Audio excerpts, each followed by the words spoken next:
Okay.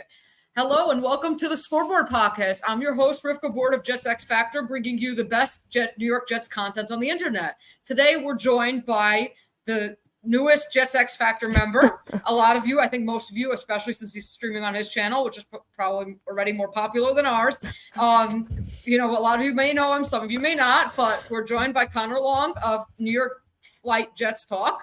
I've seen you on some of mine, so welcome, Connor, and thanks so much for joining us. Thank you, Rivka, for having me. Appreciate the intro and happy to be here. Chopping it up end of June, approaching training camp, just trying to get over that hump of the dead period. Something more news, training camp. It's kind of slowed down these last couple weeks. Yeah, absolutely. So for the Jet X crowd that may or may not be, I'm sure a lot of them are YouTubers and are very familiar with your work because you've interviewed some really big people around the Jets and the NFL. But if you could tell us just a little bit about yourself, when did you get into the Jets? When did you get the idea of podcasting?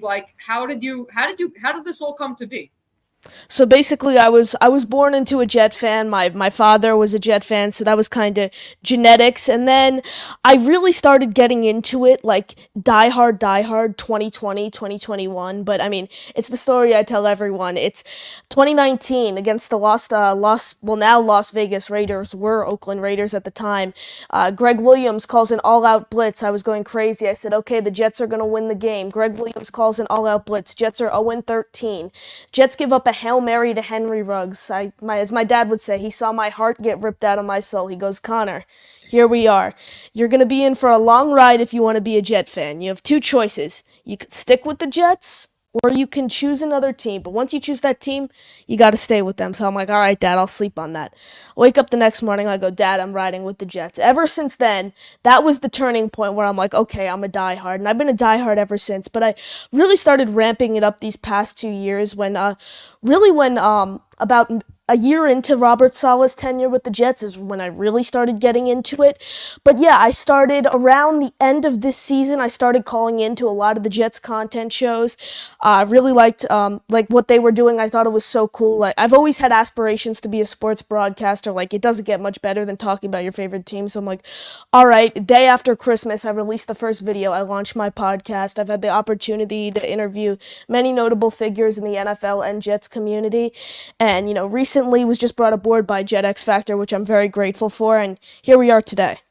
Yeah. Oh, wow. So you said, you basically were I think around the same age that I was when you started really getting into the Jets. My first year as a Jet fan was in 2004. I mean, as a full-time Jet fan, I followed them before from when I was 5. But when I was in 2004, Jets were 10-6. First round of the playoffs, they beat the Chargers. Basically, Nate Kading lines up first what happened was end of regulation. Chargers are going for it, fourth down from near the goal line to try to tie the game. Jets stop them. You think it's over, and Eric Barton gets called for roughing the passer against Drew Brees. Chargers go in, tie the game, goes to overtime. In overtime, Nate Kading is lining up for a 40-yard game-winning field goal. I was at my grandparents' house. I used to watch with my grandfather every week. And then I literally ran out to the bathroom because I couldn't tolerate the angst. And then I heard my grandfather say, he missed it. And I was excited. And then they came back and they won that game. But then the next week, they played Pittsburgh, and Doug Bryan missed 2 field goals. I believe either one was a little bit before and one was the end of regulation, or one was end of regulation, one was overtime. He missed a 47-yarder and a 43-yarder. Oh, wow. And then the Steelers ended up driving down and winning the game. Now, the Jets probably would have lost the next week to the Patriots anyway. Patriots were the best team in football that year. But it was still it was way to be introduced to the heartbreak of the Jets. Now, the only thing I would say is I always say the Jets made the playoffs 4 out of my first 7 years as a full-time fan. They made it in 04, 06, 09, and 10. So I got very spoiled compared to other Jet fans. I thought, okay, we make the playoffs every other year around, because you also had 2008 where they were 9-7 and they fell apart with Favre. Yeah. But they were usually competitive. The other years they were 4-12, but they were usually competitive. And then they just go into this funk that they have not been able to even get nearly out of. And that's what you've come into. And it's funny because Michael Nania really only started as a fan in 2011. So that's what I'm hearing. He doesn't even remember the good times. And like, at least I do. You know, I have some good memories. I remember 09 and 10. I remember the Rex Ryan years. He remembers the post playoffs Rex Ryan years. So you came in at the lowest point, like the lowest of the low. So hopefully maybe they'll give you something to be proud of as a Jet fan this year. Yeah, I hope, and that's really been the case with all my teams. I'm a Mets, Jets, Nets, and Rangers fan. So I know you're a Mets and Rangers fan. So like the Rangers were never really great when I was first coming up. Mets were horrible. The Jets were horrible, and then every team. I mean, the Rangers have been made it to the conference finals the last 2 years. The Mets at least were bought by Steve Cohen, so that still gives me some hope. And then the Jets. I mean, Aaron Rodgers can't be going into a better season. And then the Nets, I don't even know. That's the only team I'd change, but yeah. So we have the Jets. We'll just say hi to some people. We have Hughes Johnson saying hi. Let's go. Greg, let's go Jets. Yes. What's up, Greg? We have Huge over here. Huge. Greg, fashionably late is for Jake. I'm sorry. I was having mic issues that I'm actually generally still having, so I apologize if my audio is bad. I'll get it figured out eventually, guys. Daniel, how's it going? Thanks for joining. And we have Greg, hello, Rivka and Connor. Hi. Good to see you, Greg. Okay, so the topic of today's pod, or at least the title, was about what we could expect from the Jets receivers. So I'll throw it to you first, Connor. Kind of what are you expecting? Like, let's say obviously Garrett Wilson is one thing, but then there's kind of like the rest of the receiving core and all the questions. What are you expecting from Garrett Wilson? What are you expecting from Mike Williams? And what are you expecting from everyone else? So, Rivkov, out of Garrett Wilson, I'm expecting him to produce same amount of numbers. I think it should be even higher. If we could get another 1,000-yard season out of Garrett, which I think the Jets should, if Aaron Rodgers could stay healthy, even with a couple games of Tyrod Taylor, I'm not worried about Garrett Wilson. After Garrett Wilson is when I kind of get worried. Mike Williams, we haven't seen him since week 3 of last year. Will he be fully healthy for training camp? We don't really know. And those ACL injuries, Rivka, they take a while to come back from. I mean, I know it's a different position, but Saquon Barkley with the Giants took like a year and a half kind of really to come back from that. But then we see a guy like Breece Hall who just misses the remainder of the year and then comes back week 1 like he never left and has another incredible season. So, it really depends. And then after that, my whole thing is it's question marks. Malachi Corley, how is he going to play? Alan Lazard, I mean, he did not have a very promising year last year. Xavier Gipson, haven't seen a ton. Jason Brownley, haven't seen a ton. So, I honestly don't even know what to expect. I know PFF had them ranked as the 19th. I think with Aaron Rodgers, they have Tyler Conklin, who I think is going to be a very solid pass catcher. But again, I'm the first to tell you Tyler Conklin's one of the most underrated players on this team, but I think you might have mentioned it also on your podcast. Aaron Rodgers doesn't throw to tight ends a ton, so that might hurt Conklin's numbers compared to what we saw a lot of with Zach Wilson. He got a lot of looks generated from Zach Wilson these past 2 seasons, so it's definitely going to be interesting to see the patterns in which Aaron Rodgers throws to his receivers. He does not tolerate drops like Alan Lazard had last year, a ton of those, lack of effort like Alan Lazard had last year. So yeah, PFF had the Jets ranked 19th. I think this wide receiver group, I think they could be average. I think they're going to be an average wide receiver room, and at the end of the day, I've said it all along, this offense just needs to perform at an average level. That's the way I think about it. If you have a top 3 defense and you go out and play average on the offensive side of the ball, the Jets are going to go a long way. But yeah, I think the wide receiver group overall I think they'll be an average unit this season. So it's interesting because I think you're underselling Garrett Wilson a bit. Because I expected from him last year, especially once Corey Davis retired, I mean, assuming that Rodgers was in there, I was expecting 1,600 receiving yards from Garrett Wilson. Like, that was my baseline expectation because I just felt like it was going to be him and no one else. So he's going to be the Devontae Adams. And I still think he might have been if now it would have been hard because, again, he was doubled at the highest rate in the NFL. Uh-huh.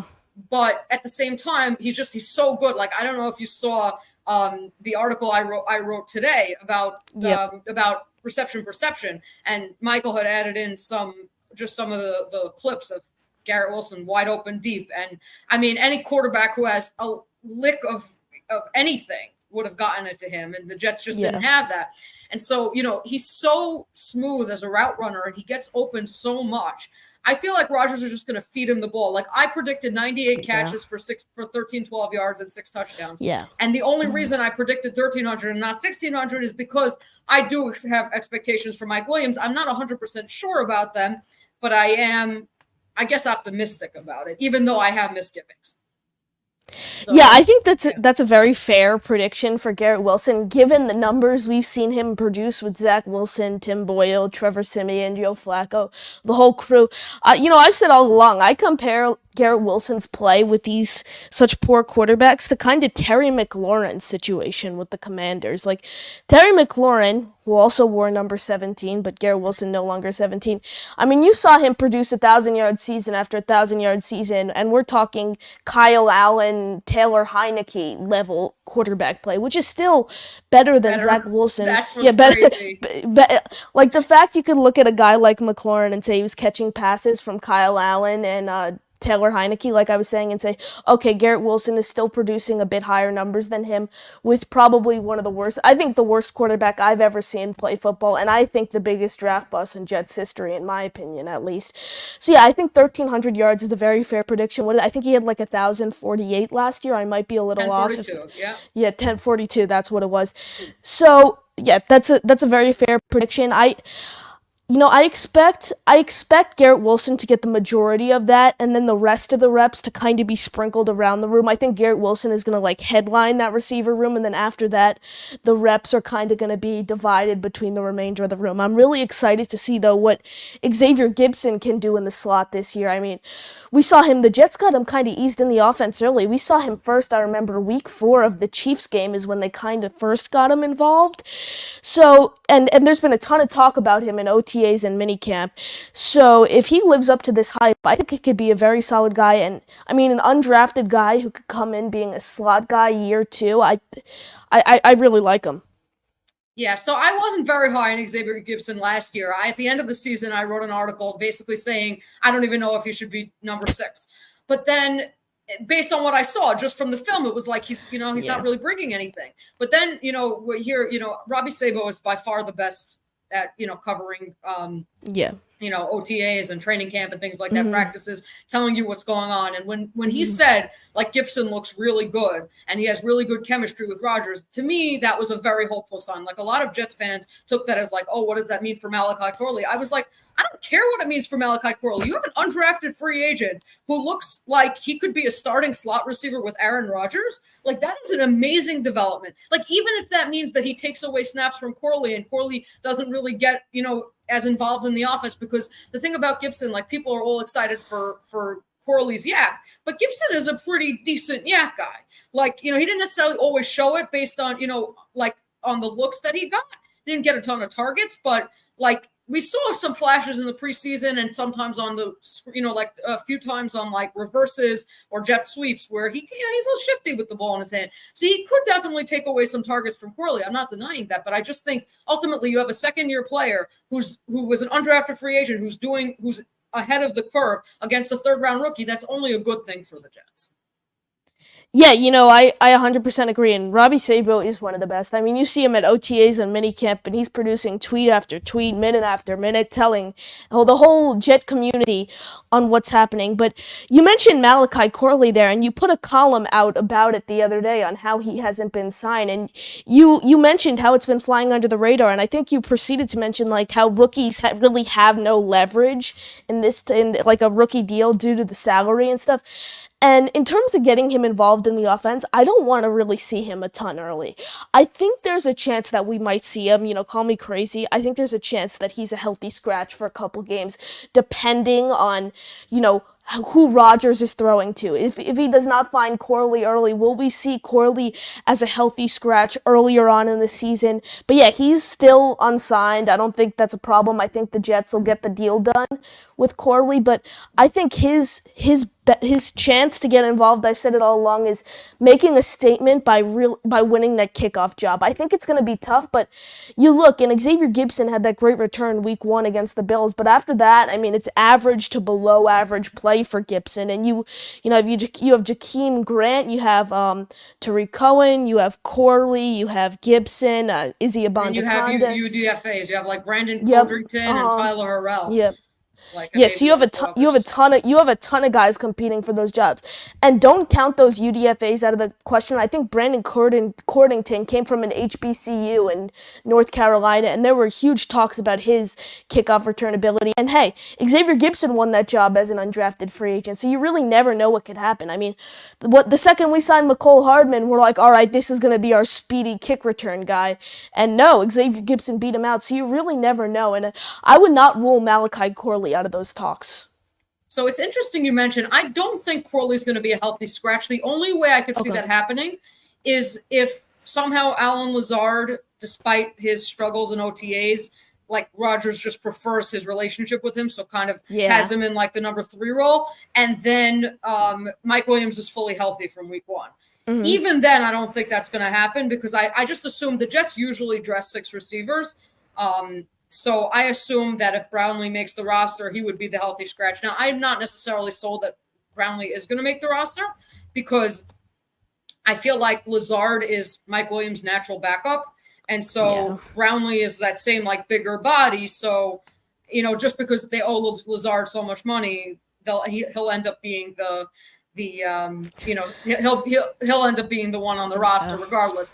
I mean, honestly, they could release him and they could pay him to be on the team. They could pay him to be off the team. They're going to pay him to be on the team because he's Rodgers' friend. But I'll tell you what, I could see Corley, like, especially if Gipson does win the slot job, we are going to see less of Corley than we were expecting. In terms of when he can get on the field, a lot of it has to do with how quickly he can learn to play outside in addition to inside.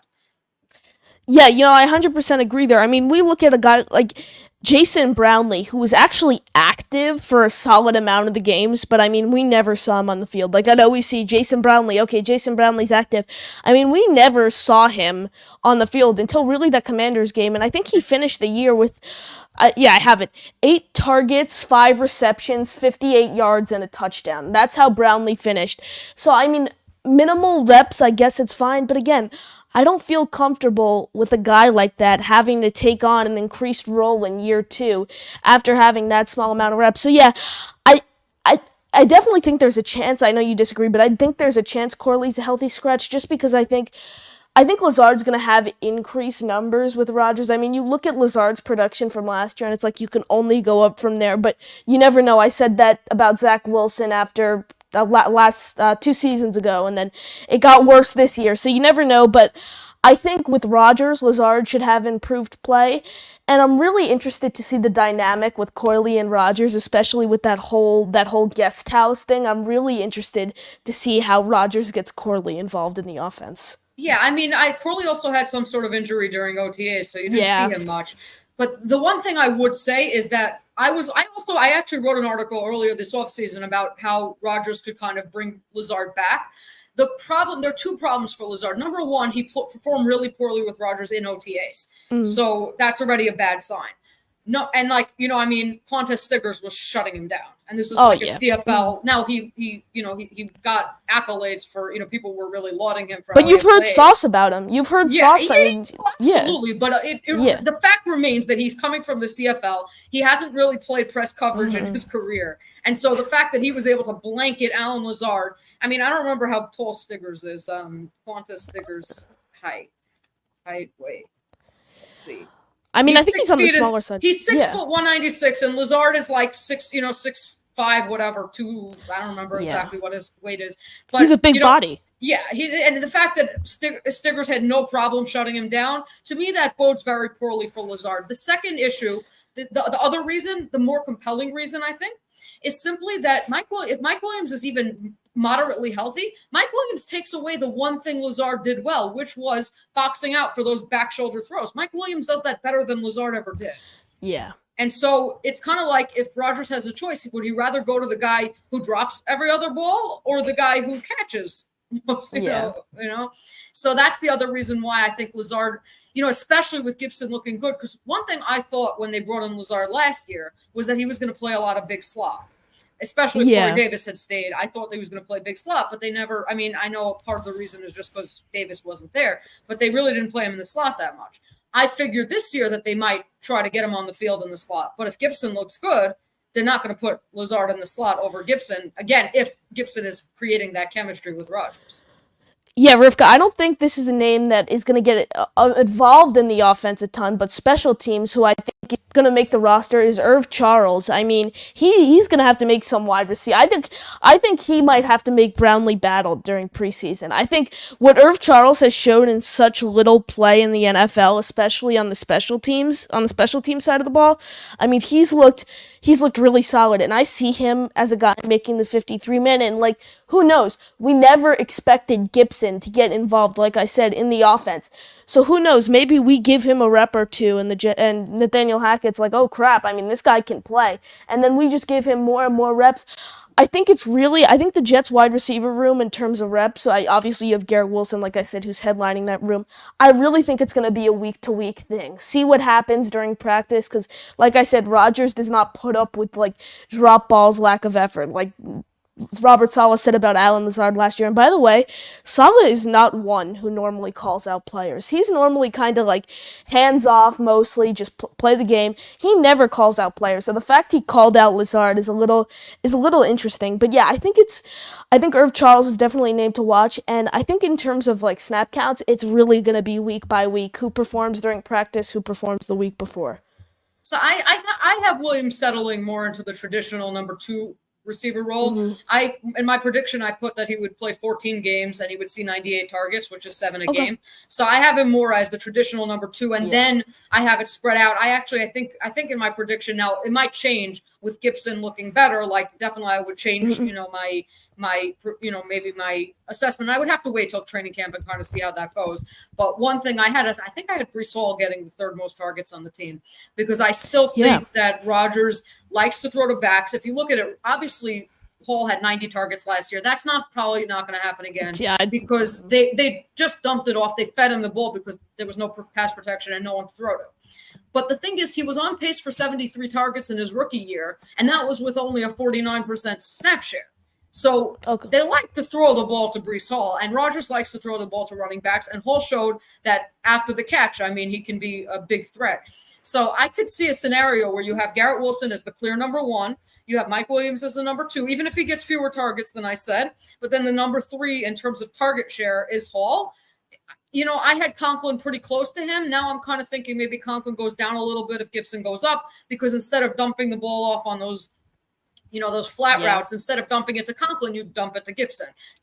There's a very big difference in speed there. It's from 4.8 to 4.42. So, I could see Conklin's going down, but I think Conklin's efficiency will go up. Like Conklin will, let's say, instead, he's averaged he's not a lot of first downs, not a lot of, no touchdowns last year. A lot of his production was in garbage time. So I think that he'll be more meaningful, even if he has less counting stats.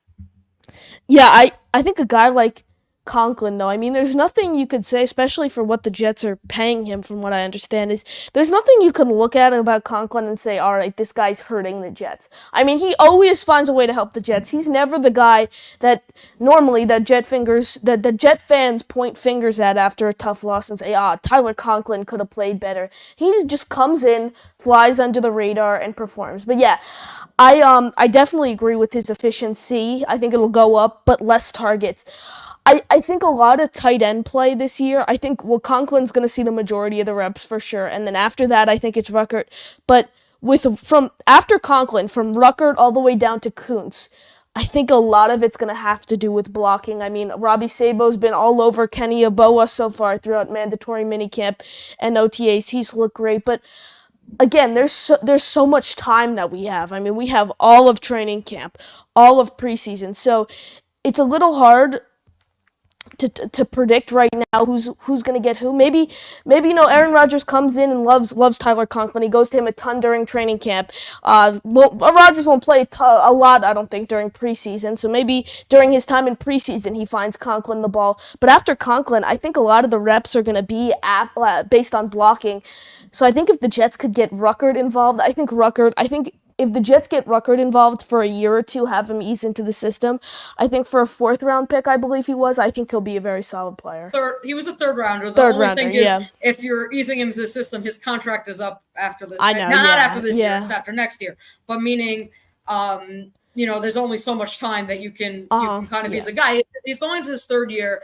They do need to see, meaning whatever reps he gets, and he may not, like, he's probably going to, again, most of his reps probably will be blocking. They do need to see him, like, block consistently. Like, one thing, again, I don't know how many of our listeners watch Joe Blewis full reviews, but if you watch his review of Rucker, you see he was kind of hit or miss as a blocker. Like, he made some great blocks, and he made, he really whiffed. Like, he tends to be better in space, like when he's out in front of like a reverse or something like that, or out at, like, as a lead blocker. But when he's in line and he has to just like, kind of like bully someone, he struggles. And so, it's something they're really going to have to see. They're going to have to see more from him. I still assume Rucker will be the 2nd tight end, and I still figured Yabo was going to be the 3rd because Kuntz came in so raw. It's a shame because he's super, athletic, but he just came in so raw that I assume that that's going to be the lineup. But in terms of how much play Rucker gets a receiver might have to do with how much they can keep him on the field as a blocker. I also think it a lot depends on how the team's playing. Let's say the Jets I think Jeremy Rucker is going to be a guy Aaron Rodgers goes to when the Jets have a comfortable lead. I don't think Jeremy Rucker is going to be a guy that, Aaron Rodgers is going to look to when it's in crunch time. I think Rucker is kind of like you said, there's only really 2 years left on his contract. So it's going to, we shouldn't really, I think we should try to get him more involved throughout the season. Because, like I said, I think he has potential, but we haven't used him. Like, we don't know what he has. And then, like you mentioned, Kuntz is pretty raw. I mean, 7th-round pick at Old Dominion, a 7th-round pick. You're just hoping, like I've said with the day 3 guys, just hope they could turn into something. So he's another guy I think is a practice squad guy. I don't think the Jets will put 4 tight ends on their 53-man. But going back to blocking, I think that's a huge thing in the Nathaniel Hackett, Aaron Rodgers type offense. I mean, when we weren't seeing reps from Izzy Abanikanda last season, Nathaniel Hackett made it clear that it was due to his pass blocking. So, I mean, and I don't know how that's possible. I mean, they had all of OTAs, all of minicamp, all of training camp, preseason, 14 weeks of practice, and they still said Izzy Abanikanda wasn't ready. I don't know how that's possible, but blocking seems to be a big thing in that Hackett-Rodgers offense. So, like I said, I think it really comes down to blocking in those type of situations. Yeah, absolutely. Let's take a look at some of the comments now because we have some comments here. So the receiving group will be above average. Lazard is number 4, and he was 2 last year. What do you think of that? I will definitely not doubt the Jets receiver room, especially with Aaron Rodgers, future Hall of Fame quarterback, coming into play this year. I mean, like, you're going from one of the worst quarterbacks to ever play football to a Hall of Fame quarterback, and after 7 wins last year with Zach Wilson is remarkable. The fact the Jets squeezed out 7 wins with Zach Wilson is awesome, and then you're going to a Hall of Fame quarterback. He makes everyone around him better. I definitely won't doubt the Jets receiver room. Lazard is wide receiver 4. He was 2 last year. I like that he is taking on a smaller role. That's what I think is good. The Jets have enough depth where they could be like, okay, Lazard, you don't need to produce at a wide receiver 1, wide receiver 2 level. We brought in Mike Williams. We have Garrett Wilson. We still have a guy like Brownley who I think Lazard, Rivka, do you think Lazard will be ahead of Gipson and Brownley? Because I think the Jets will put him ahead of Gipson. That's what I thought, but with what Robbie was saying, it seems to me like right now the hierarchy is you have number 1, like it depends who they put in the slot. Yeah. If you have Garrett Wilson in the slot, then it's likely the outside receivers are likely Mike Williams and Lazard. But if you put Garrett Wilson outside, it's Garrett Wilson and Mike Williams with Gipson in the slot. That's what it sounds like right now. So it just depends on how the Jets align. And I know they like to get Garrett Wilson in the slot at times. But again, I still think their best receiver alignment overall is one that doesn't have Lazard in the field, which means you have Williams and Wilson on the outside, and then you have Gipson in the slot. I could be wrong. It could be that ultimately Lazard's familiarity with Rodgers and their friendship will supersede it. But it just didn't seem like that in OTAs. Like it seemed like Rodgers was going elsewhere. Yeah, And like you said, you mentioned Quantez Stigger shutting down Lazard. I mean, that's never a good sign. Like you mentioned, a CFL guy coming in, a 5th-round draft pick, shutting down Lazard, who's, I think you said he's like 4 inches shorter than Lazard. He's about 6 foot. Lazard's about 6'4", from what I've seen. So, yeah, I definitely agree. I think our best combination, Lazard's not on the field. But again, I really want to see like the dynamic between Rodgers and Lazard. Will it change anything? You know, I think it might a little, but Zach Wilson actually gave Lazard not a ton of reps, but a fair amount. He went to Lazard a fair amount of time last year when Lazard was on the field. He just couldn't hold on to the ball. So when you're dropping the ball, lack of effort, that's, you know, you're going to fall on the depth chart, especially in an Aaron Rodgers-like offense. I mean, again, he was never very good at getting open, and even in Green Bay, the best thing that he could do is make some of those back shoulder catches every so often, which he just didn't do with the Jets. Like, he made, like, I mean, again, like I don't remember what his contested catch rate was, but I think it was like 23% or something like that last year. It was 4 for 17, if I recall correctly. And so, like, you know, again, if he's not bringing that, he's bringing nothing to the table. The biggest concern I have with Allen Lazard is if Mike Williams is not healthy. Again, he's Mike Williams' backup. If Mike Williams is not healthy, Lazard really slots back into that number 2 receiver role, which is terrible. It's like, that's the thing. If he's number 4, you know, if he's 4 or 5, you know, kind of flipping off with Corley, depending on what happens, fine. But if he's number 2, and he's only, you know, he's a very uncertain kind of injury guy away from being that number 2, and that's the issue I have, Hennessy. Not to mention the fact that we're paying him. You know, he counts $12 million against the salary cap. Like, that's the other thing. It's like, fine, he's receiver 4, but just purely in terms of like talking about Lazard, it's like, yeah, because we're paying him a boatload of money and he's doing nothing. Yeah, with this contract, Rivka, you're one of the best with the cap. So I believe there's an out after this year. After 2 years, I think there's an out in his deal, right? Yeah, so after this year, let me just double check exactly the deal, because I think they do have to pay him something. They not pay him. They have to. Yeah, they're still going to have a dead cap. Hold on one second. But there's I think they can. But it's not much. Yeah. Well, no, actually, pre-June 1st is actually still pretty substantial. But if they cut him post-June 1st, they can. It's about a 2.2 million dead cap and 11 million cap savings. So look, It happens to be this year. I thought they were going to release Laken Tomlinson with a post June 1st. I thought that they, you know, I thought they might do Uzama, but I thought Laken they would for sure do post June 1st. They just released him outright, and so they might do that. They could do that with Lazard. It's about the same amount saved and lost, at least according to what Over the Cap has right now. So if that's the case, they could just do it outright, like the same way they did with Laken. Like I think they saved $8 million, they lost $10 million dead, and they just said, you know what, we just need to get rid of the player. So I think that's what they would do with Lazard. But this year, ultimately, it's post June 1st now. They could release him and just eat his $12 million cap hit. They could do that. They could pay him. They could pay $12 million not to be on the team. But teams don't generally do that unless the player is like an absolute locker room cancer. So yeah. I mean, you like at that point, if you get 1 yard out of Lazard, that would be a bonus. I mean, you're really cutting him and not getting, and you're paying him the same amount you would to be on the team. So it's like, why would you do that? But it really comes down to this year. Let's say he plays great with Rodgers, which I hope he does. I mean, I root for Lazard. I think he could do.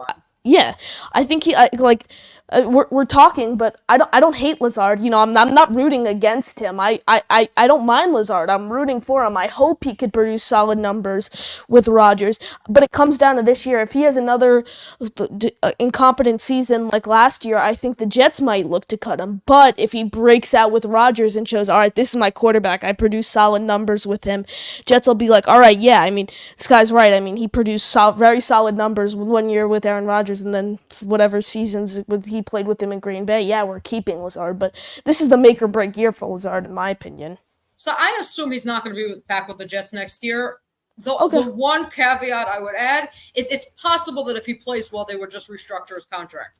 But I'm assuming that this is his final year with the Jets regardless, because, I mean, I guess maybe, again, if Rodgers is back for another year, but I think that the Jets structured his contract in such a way that it was really a 2-year, $22 million deal.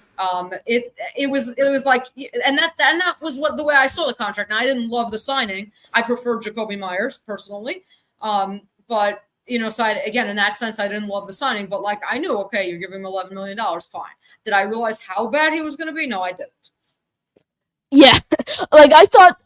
See, that's definitely a lot of money. Like 4 years, $44 million is a no joke deal in the NFL. I thought he was going to come in and I thought he was going to be that really solid Pro Bowl level wide receiver 2 behind Garrett Wilson. I mean, that's what a fan should expect when you're paying $11-12 million for a player per year. So, I mean, last year was a complete disappointment, but yeah, I agree. I definitely could see him off this team next year unless he has like an incredible year. And there's always that restructure option. I mean, there was that option for a different side of the ball, but John Franklin Myers, when we signed him to that crazy deal in 2020, and we're like, all right, we like you, but the deal's getting a little crazy, so it really comes down: do we trade you? I can't really see the Jets trading Lazard. Do we let you go? Do we restructure the deal? I agree. I think it's between restructure or cut after next season. Mm-hmm. Okay, let's get to some of the other comments. Our receivers will be surprising the NFL this year once Williams is ready.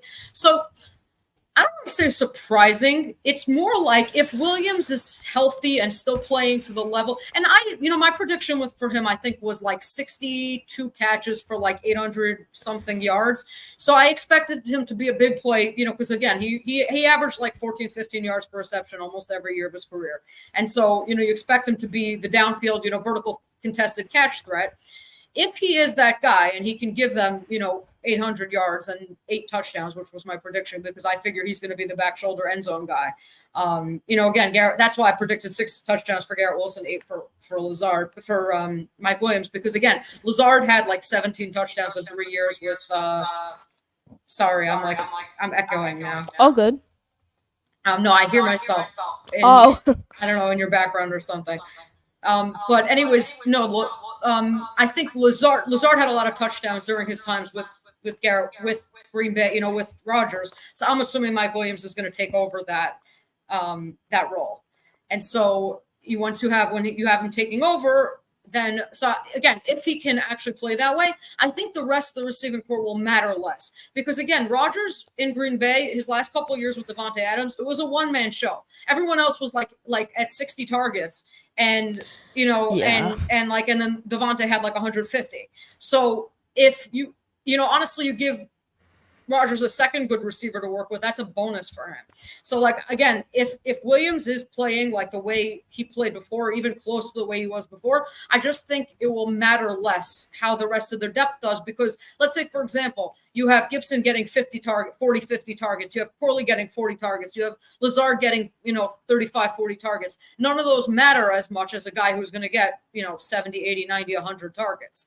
So again, let's say if you end up where, let's say, okay, so I'm assuming Brees will not get fewer than 70 targets. Like, that's just my baseline assumption. I think Aaron Jones averaged 67, something like that, during his years with Green Bay. So I'm assuming Brees will get 70. But then let's say you have Conklin, Gipson, Corley, Lazard, all of them somewhere in the 40 to 60 area. Yep. Like, those are secondary targets. Those are guys that you want them to play well, but they're not essential to your offense. That's main source. Yeah. That's if Garrett Wilson is getting 150 targets, which I'm assuming he's going to, somewhere in the 140 to 150 range. And then you have, again, Mike Williams, where I put him in the 100 target range. If those predictions, if it's really, to me, I'm very confident that Garrett Wilson will be good if he's healthy. It's really, to me, that Mike Williams is the key to the whole is like the key to a lot of the offense, because if he plays like he should, the pressure's off Gipson, the pressure's off Corley, the pressure's off Lazard, pressure's off Conklin. Like, there's just so much, like, everyone can settle into like a more supporting role. Yeah, I agree. I think the key is production after Garrett Wilson. And I said it earlier, the question is, will Williams be fully healthy for week 1? Will he return to his normal self after he tore his ACL during week 3 of last season? Like I said, that's a massive injury. But yeah, I think production after Garrett Wilson, I think it's going to be more like a game-by-game thing. I think there's some breakout games for the young guys. I think Xavier Gipson will have great games and he'll have very poor games. I think Jason Brownley, same thing. I think Malachi Corley, same thing. But I don't think Corley's going to get a ton. So yeah, I think the key to the offense is finding reliable production after Garrett Wilson, and then also maybe getting, the running backs involved. Breece Hall, you mentioned. I think you said you had him receiving the third most targets on the team in 2024, if I'm not mistaken. Did you say that? Mm-hmm. Yes. Mm-hmm. And then after that, I mean, he saw a ton last year, but I don't see him having as much, like you said, because there were a ton of those Zach Wilson little checkdowns to Breece Hall. I mean, it was that. The fact that just goes to show how talented Breece Hall is. That I remember the Giants game, Zach Wilson was like scrambling out of the pocket, literally threw like maybe a 2-yard pass to Breece Hall, and he went from the 50-yard line, like beat out, like juked 5 defenders or something, and took it all the way to the house. So I'm like, get that production with Aaron Rodgers. He's finding you open down the field. I mean, it doesn't get, like I said, you're seeing these young stars produce such solid numbers with Zach Wilson as quarterback, and now they're moving to a Hall of Famer. I mean, the production's only going to get better, but like I said, I think that the key, the X factor, is reliable production after Wilson. Mm-hmm. I mean, and that's one of the things that you hope if Gipson looks better than expected. Like, again, if he can become a legitimate starting slot receiver, like he doesn't have to be elite. Like let's say even Tyler Boyd last year, I think he had around 600 something yards. Now it was a down year for him, but ultimately you get that kind of production from your slot receiver. Like everyone else has to do less. So, like, again, like guys like this, like I'll tell you, like players like this, like Wan'Dale Robinson for the Giants, he's like a classic player like this. Like, I mean, the Giants, I think, Gipson kind of underuse him a bit, but again, that small, shifty kind of guy. Yeah, I think he had like 600 receiving yards last year. So again, and less than 10 yards per reception, but like, as long as, he can find a hole in his own, get open quickly, get first downs, keep the chains moving. Guys like that are pains in the neck for defenses. And like, and that's what when I heard Robbie say, like, that Gipson looks good sitting down in his zone, he has good chemistry with Rodgers. I'm imagining, like, I'm trying to think of like which guys were like that. Like, Jericho Cotchery is a very different type of receiver, but he was like always catching those clutch third downs. Like, again, before your time as a Jet fan, but he was just like, somehow had a knack for getting open in the time where you needed it most. And like, it wasn't always downfield. Sometimes it was in the short area of the field. Like even to an extent, Jeremy Curley, when he was his earlier years with the Jets, like he would just, those guys, Santonio Holmes, when he was in 2010, like he would catch a lot of those, like, slants and balls. They like to throw those to Garrett. Garrett is like amazing at breaking, slants, curls, things like that. But again, if you can just get him open quickly in between two defenders, they're doubling Garrett. You have Gipson open. That just creates such a problem for defenses. Like, and that's why, even though I think Mike Williams is the ultimate X factor because it just takes pressure off everyone else. But again, if everyone can sort of contribute, kind of like you said, where every week someone else is stepping up, like they could end up with a receiving room where Garrett Wilson has 1,400 yards and then no one else has more than 600 yards. And yet, I don't know about that. Like Mike Williams really should have at least 700 if he's even reasonably healthy. But let's say no one else has more than 600, 650 yards, but you have multiple guys at that 600, 650 level. It could still kind of, work out. You have Breece Hall, let's say, gets 500. He had 590, I think 591 last year. Let's say he gets to 500 yards. You have, you have Gipson getting to, somewhere around the 500-600 mark. You have Williams getting the 650 mark. You could even get Lazard to the 500 mark if you had to. And then you could get Corley to the 350, 400 mark. Like that could still, Conklin around 500 yards. Like you can still piece together an offense that way, even without having anyone who's elite. And the plus side of that is you never know where it's coming from because you can play the matchups.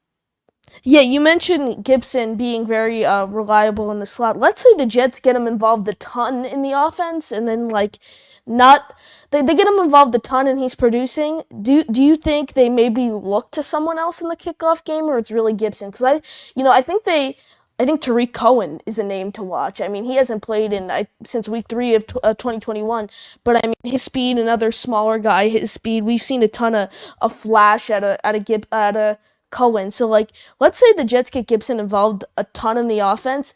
Do you think they maybe take that kickoff role away from him?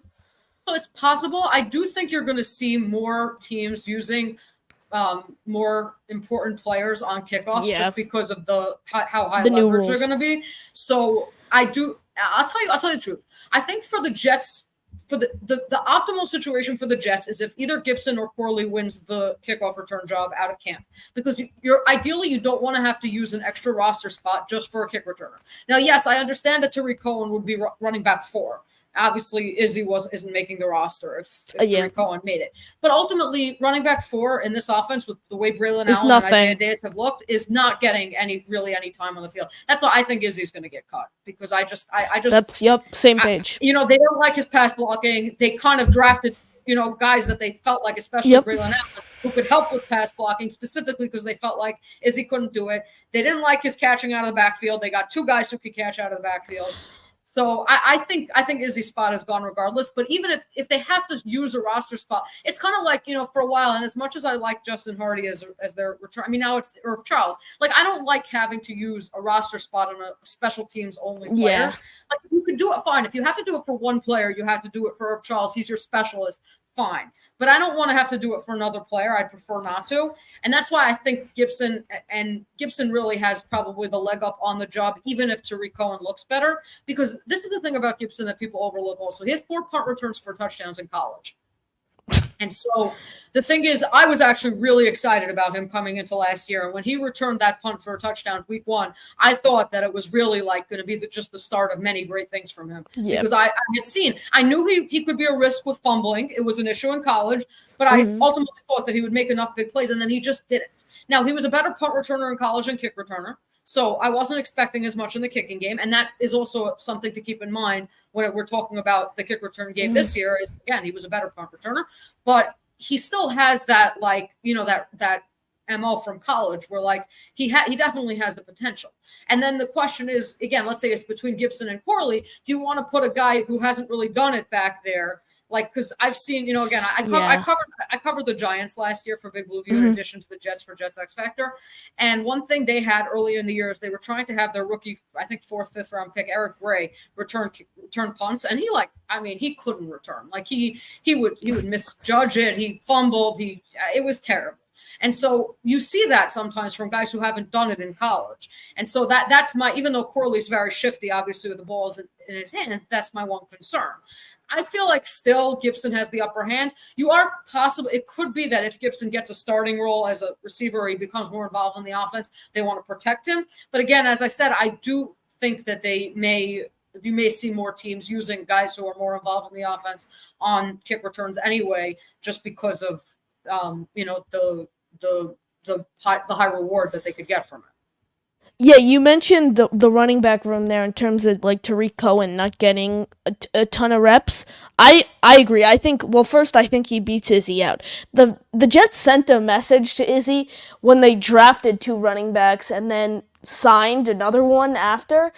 And I was actually really disappointed, honestly, in all honesty, with what the Jets did with the running back room this offseason. I wanted a veteran, because it's like, okay, if they're going to fill it up with rookies, we haven't seen them play at the NFL level. We don't know what they could do. I mean, Braylon Allen was a powerhouse at Wisconsin. I mean, big body, rushed the ball, but in his 4 years at Wisconsin, he had 278 receiving yards and 0 touchdowns. And then on the other side, Isaiah Davis, again, produced very solid numbers at South Dakota State. But, I mean, do people even know that South Dakota State's a college? I mean, the competition there is so weak. And then they signed Tariq Cohen, who, like I said, I don't think will have to be involved a ton in the offense. Hasn't played in the NFL in over 2 seasons now. So I was not a fan of what Joe Douglas did with the running back room. I think it's honestly one of the weaker positions on the depth chart. But I agree, and going back to special teams, I agree on maybe reserving one roster spot for a special teams only guy. You mentioned Justin Hardy there. I mean, Justin Hardy, I saw this the other day. In his career with the Jets, he received 1 snap on defense. 1 snap on defense. In his whole career with the Jets, whole tenure, 1 snap on defense. So, and again, if they do it for Cohen, I'd be fine with that, because I think Cohen will be a shifty guy, and I think that's a guy they can maybe, depending on his play, if they make him the kick returner, you can kind of elevate him between practice squad and main roster. You could do that 4 times a year in the NFL. If he does make the practice squad. Yeah, you assume he will. You assume he will if you cut him. Yeah, so then he doesn't even have to be number 4. He could just be a practice squad guy. Yeah, so I think that the Jets could definitely look to do that. But again, I think it's a week to week, and if the RB4, I think the RB4 role. I think Davis will be involved a little. I think not a ton. I think if Braylon's gonna get a solid amount of snaps, I think the Jets are really gonna look to Allen. And then I think Cohen's, if it's Izzy or Cohen, I think it's gonna be similar to what we saw from Izzy last year. I mean, minimal garbage time, end of year, week 18 snaps. So I think that's what it's going to look like. I mean, RB4, I don't think it's the end of the world, whoever we give it to. But, Izzy, who I think will be cut personally, he has a chance to go earn this kickoff role. I mean, this is his chance. I think if he really wants to make the 53-man roster, it's sending a statement in the return game, because even if he makes it, I don't think it's going to be a ton of rushing. So send a statement, get involved in the return game, and maybe do what Xavier Gipson did, get that one touchdown, and then get involved more in the offense. I mean, close the door to open a window. So really interested, though, to see if the Jets look to Izzy or Cohen. I mean, you could argue why both of them should be on. They won't carry 5 running backs, but you could make a fair statement on why either one of them would be RB4. I mean, Robbie said that guy Xavier Valade was getting more reps with first team than Izzy Abanikanda. So that kind of tells you something. Now, I do have to say, I was not a fan of the Abanikanda pick the minute I started seeing his film, because he was like literally, the thing is, like, people always say, oh, he's so fast and whatever. Running back speed matters much less in the NFL than their ability, their vision, and their ability to cut. Yeah. Obviously, Breece Hall is made better by his speed. But ultimately, it's not just his speed. It's his vision, his cutting, his ability to break tackles and to gain yards after contact. His speed is what brings him to the next level. That's why he's able to run for 72-yard touchdowns instead of being caught from behind. But it's not his only skill.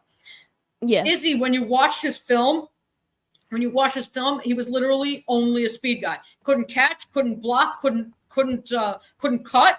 Like, no contact balance, goes down at first contact, and had a fumbling problem. So it was like, kind of when Jet fans last year were like, oh, put Izzy in. I was like, I mean, yeah, Dalvin Cook was garbage, but like, yeah, I mean, I don't really expect anything more from Izzy than we saw. And I also wanted them to bring in a veteran, mainly because I didn't think you could get a good, a reliable RB2 in the draft. But I'll tell you the truth. I didn't like drafting 2 guys. I figured Izzy would be the RB3, but I'm not, considering that they drafted 2 guys, I'm not unhappy with the guys that they got. I happen to be a bigger fan of Davis than of Allen. I think Allen will get more reps because he's a better pass blocker. Allen is more developed as a pass blocker, got better as the season went on. You see a lot of reps where like he's really actually shows good technique and he's solid. He's not perfect, but like he definitely, regardless of what PFF has to say, he definitely shows something, on film. The reason I like Davis, and I wrote an article about this, the reason I like Davis better than Allen is especially as the number 2 running back, like you already have Breece Hall, is so explosive. Give me the guy who gets you the 4 yards when you need it. Give me the guy who gives you 4 yards, 4. Don't give me the guy who gives me 2 yards and then 25 and then 2 and then 1 and then 20 and then 2 and then 1.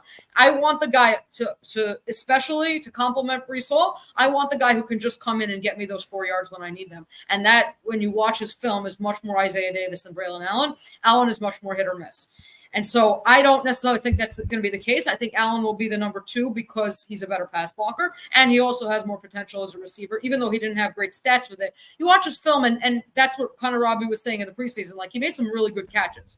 Like, he has actually some down, like he has some, like, not just like dump offs and screens. He has some actual route running ability. So, and some hands. So I think you'll definitely see Allen get more reps than Davis, but I just have a soft spot for Davis. Yeah, you mentioned not being a fan of the Izzy Abanikanda pick there. I mean, a guy at a Pitt 5th rounder, I believe 5th or 6th rounder, whatever he was.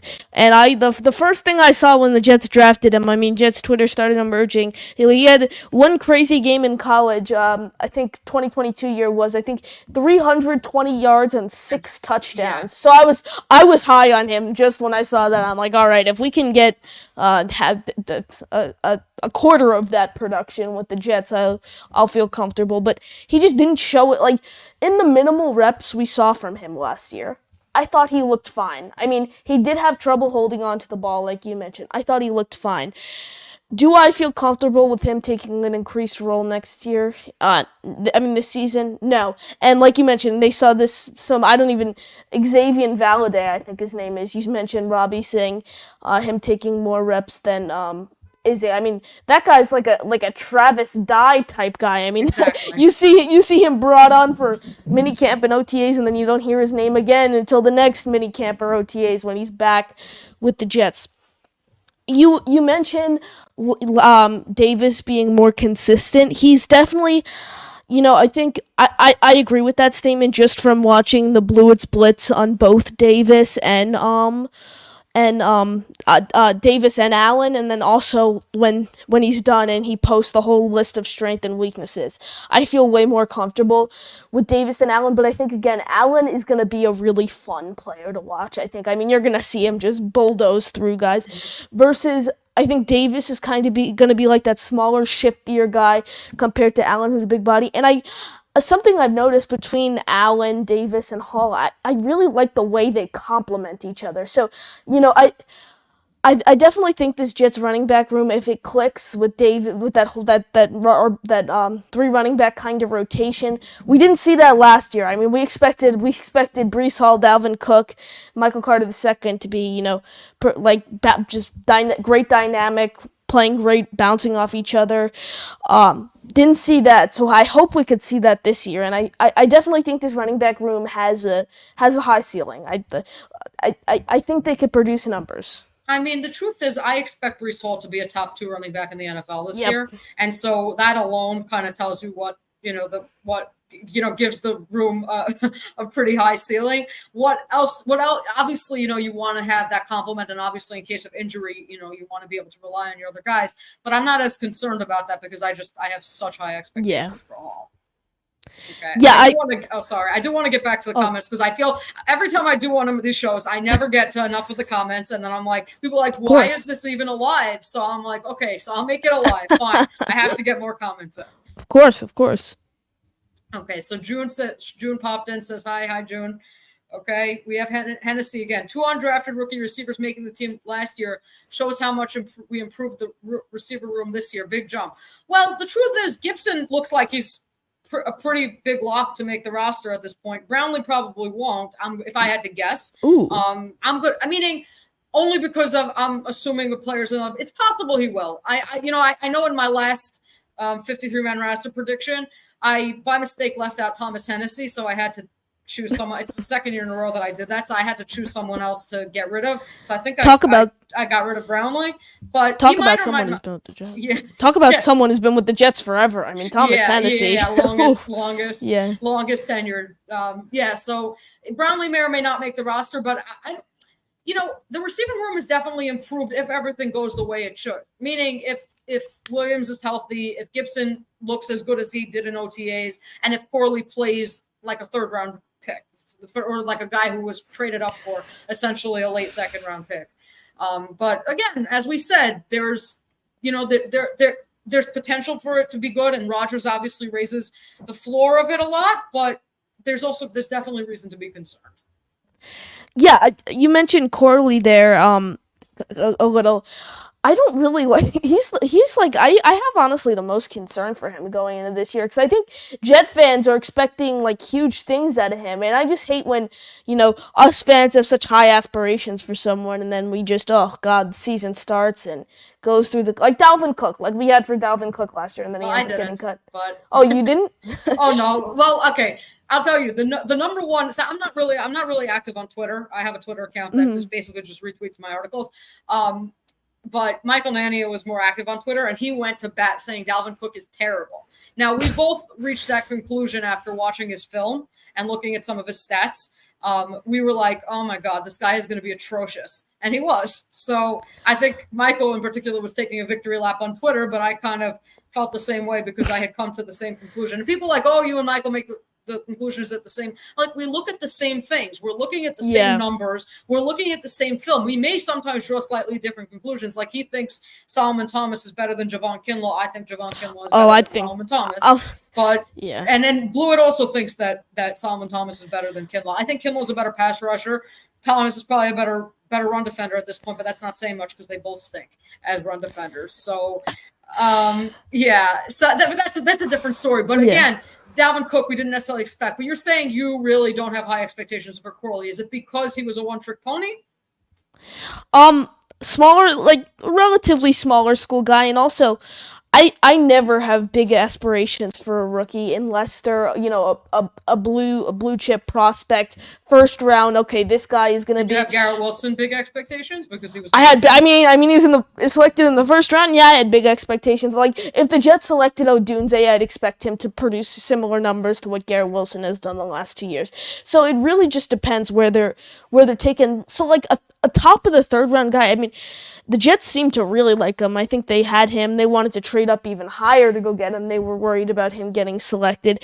So I like that the Jets have confidence in him, which they clearly haven't had in Izzy Abandokonda. So I think it's a good thing that the Jets have confidence in Corley. But yeah, a third round pick out of a smaller school, and Aaron Rodgers, he's over this year, he's been in the building almost every day. He's really gotten to build relationships with his teammates, and that's why I think it's going to be such a good thing for Corley that he's going to be staying at Rodgers' guest house, get to know Rodgers, get to know the playbook, get to really be like mentored by future Hall of Famer. I mean, I think that only helps Corley, but that's why I don't have huge aspirations for Corley. So I'm pretty sure I predicted something like 35 catches for 360 yards and like 2 touchdowns for him, which I think is very fair. It's funny. I had two differing opinions about Corley. I wrote an article about Brock Bauer saying, if you're so enamored with his yak, why don't you just draft Malachi Corley? Because I felt like Corley, showed a lot of the same yak ability. And, again, 5'11", 215, like he's a stocky guy. Like he really bounces off tackles. He really runs through guys a lot. By the same token, I was very disturbed. Like earlier in the off season, Corley started out actually like I use NFL mock draft database for like the consensus mock draft of like and also like the consensus big board of like where the player lands. And he was being mocked in the 4th round. And then suddenly, as time gets closer, he's being mocked not just in the 2nd round, but like as one of the earlier receivers in the 2nd round. Like, what happened here? Like, I was fine with Malachi Corley. In the 4th round, I would have been very happy with him. I was fine with him. We're in their spot at the 3rd round. I was not fine with trading up into the 2nd round for him. Ultimately, they essentially traded up in the 2nd round with the first pick in the 3rd. Yeah. They didn't give up a ton. I was like okay with it. I wasn't thrilled with the idea that they were so enamored with Corley because there were other receivers that I liked better. There were other guys whose skill sets I felt like were more developed. My biggest issue with Corley is what I just said, is that he could become a good player, but he's just very underdeveloped as a receiver. He didn't run a full route tree. He basically ran screens and the occasional deep route. Like he showed something on those routes. Like occasionally he did show that he can stack defenders sometimes and get open deep, but he basically most of his production was with yak. Now on the flip side, I happen to think that yak translates to the NFL better than many other skills because yak is just a matter of making guys miss. And I don't find that NFL tacklers are so, like people say, at the NFL they tackle so much better. A lot of tacklers in the NFL are just as good at tackle or bad at tackling as they were in college because the problem is they don't have enough practice time in the NFL, so they don't really practice and they don't tackle. So a lot of NFL players are just as good or bad at tackling as they were in college. So I feel like, let's say if you broke a lot of tackles in college, you have, especially as a receiver, I feel like and you got a lot of yak, I feel like you have a better chance of carrying that over to the NFL. It's just, again, how much can you carry over yak, especially considering that, again, they like to throw – Garrett Wilson is also really good at yak, and they like to throw slants and screens and things like – I mean, not screens as much, but like they like to throw slants and in-breakers and yak intended routes to him too. So especially if Gipson's also a yak guy, like how much time is Corley even going to see? Yeah, you mentioned first off there about him being kind of, the mock draft database kind of being shifted around. And, us Jet fans, we start draft talk very early. I mean, we're starting before the season really ends sometimes. So, I mean, we start day after week 18. So Jet fans started digging in. And if you really think about it, like, Olu Fashanu and Malachi Corley were like the two names that Jet fans really first started talking about for those first two picks. And then it went, oh, trade down. And then really the trade up option kind of emerged as we got closer to the draft. So, I agree. I don't think the Jets gave up too much to move up for Corley. If I'm being completely honest, I think there's a chance if they just stayed at 72, they would have been able to select him. But I mean, you've heard what the Jets management has said about Corley. I mean, they really loved him. So props to them for them finding their guy and really wanting to move up.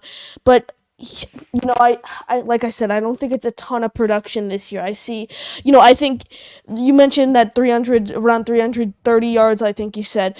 That's kind of, I think Alan Lazard had 311 last year on 23 receptions and a touchdown is what I have had for Lazard. Well, no, not what I had, what he produced last year. I have it up.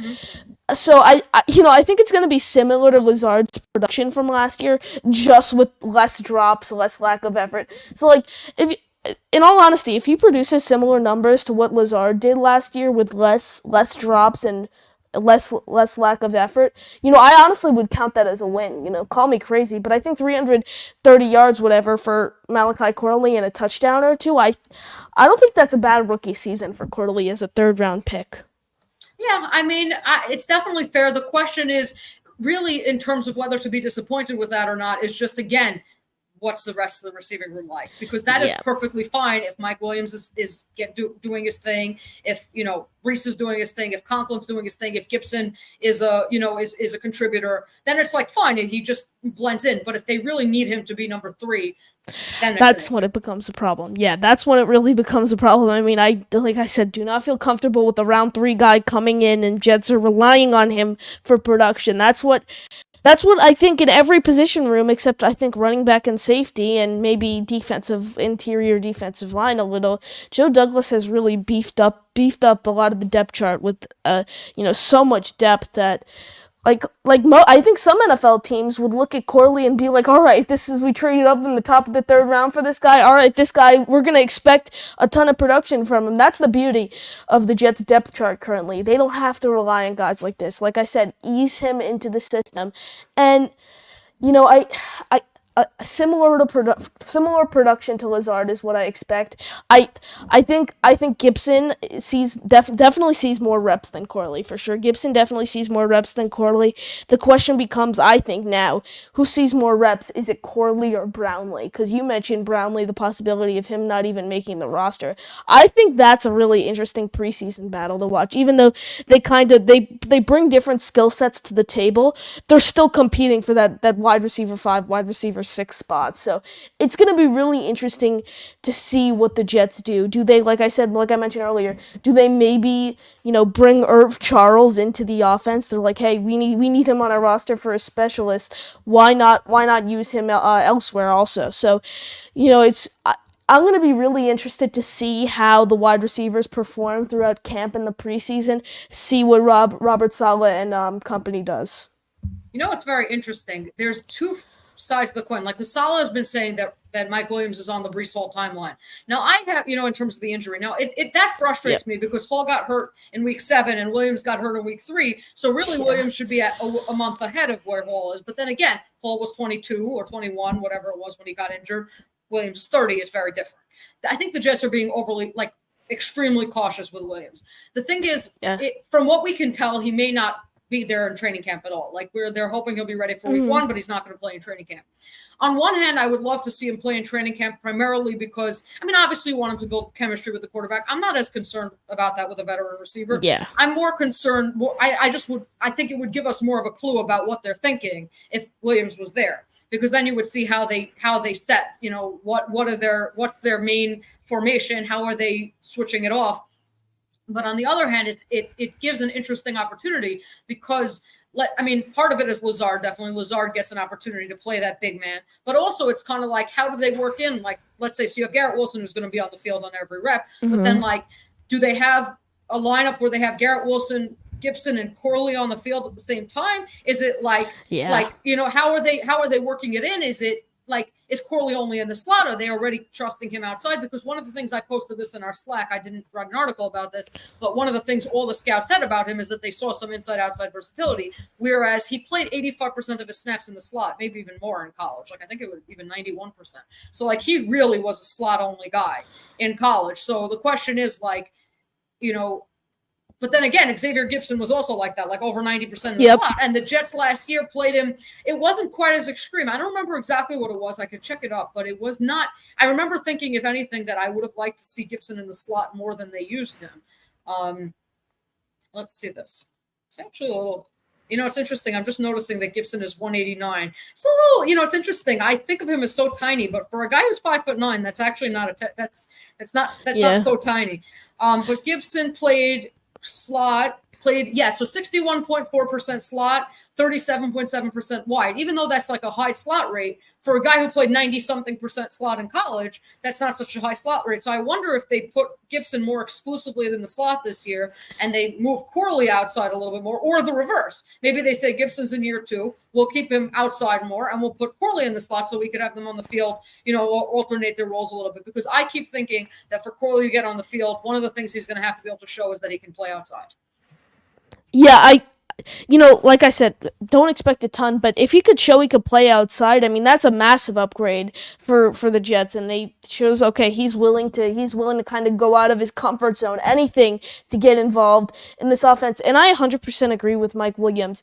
I don't want to have to wait till week 1 to see him. I at least want to see him get a couple drives, maybe in the preseason at least. It doesn't have to be right away in training camp. I had the same concern kind of for Breece Hall when he was coming back. I was like, a new quarterback, Aaron Rodgers. How would they use him? I mean, he hadn't participated a ton in training camp, preseason. I'm really interested to see how it works. And then he came in like he never left. So, there is that side to it. But I limited his snap count, though. That's one thing they did, and you wonder if Williams doesn't get any reps, are they going to limit his snap count? And that if they do, that likely means that we see more Lazard. And that, again, that goes back to why I'm concerned about having Lazard, because he's not just the number 4. He's Mike Williams' direct backup. Yep, Mike Williams backup, play on the outside, bigger guy.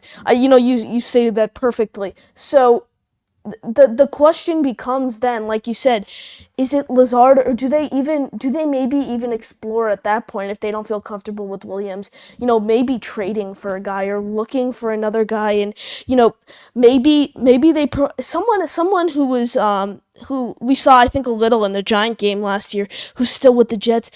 Don't rule him out if he plays well in the preseason. Malik Taylor, I think that's a name some Jet fans might want to keep. I think he's more of a slot guy, though. That's the thing. He is more of a slot guy, but I think they could maybe find a way to make it work where we don't have to see a formation with Lazard on the field if Williams is out. I think it really depends, though, how Rodgers is feeling. I think it really depends.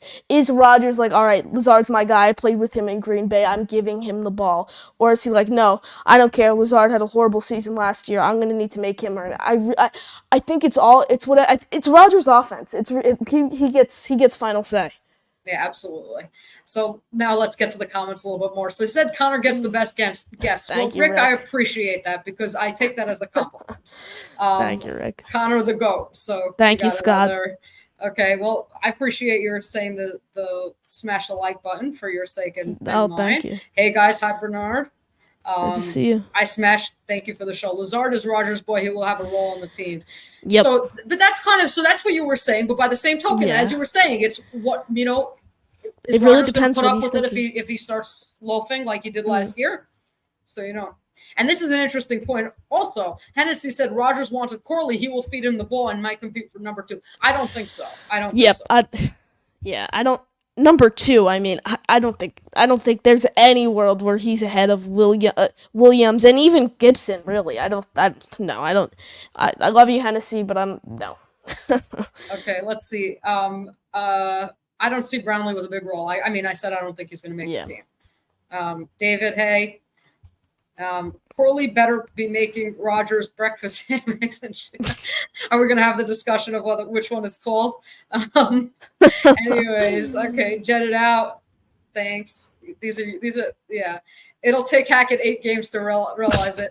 Yeah, I mean that was one of the most ridiculous things I ever heard. Brees Hall last year had, besides the 79-yard touchdown catch and run that he had, which Miami kind of lost him in coverage. In that same game, he had a screen pass. Zach Wilson literally threw a dart at him. He had to turn around to catch it, and yet he almost ran it in for a touchdown, 19 yards. It was you saw him his ability. It was it took him 8 games to figure out that Brees could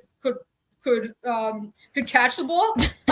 And so it's funny. I saw some one fantasy expert saying, "Oh, Brees Hall, he's gonna he's not gonna get the same number of stats." I'm like, yeah, he might not get as many catches, but there's a reason that one of the reasons he got a lot of catches later in the season is because the offensive coordinator finally realized that he can catch the ball. Before that, he was just blind to it.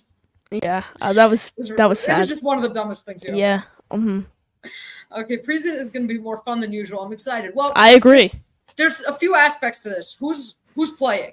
Because last year we saw them play one drive in the last game. So is that what they're going to do? Are they playing even in the preseason? Are they playing Tyrod or is it Jordan Travis? Because I think it was Saleh who said, or it might have been Joe Douglas who said they expect to have Travis ready for training camp. In which case he probably gets most of the reps in preseason.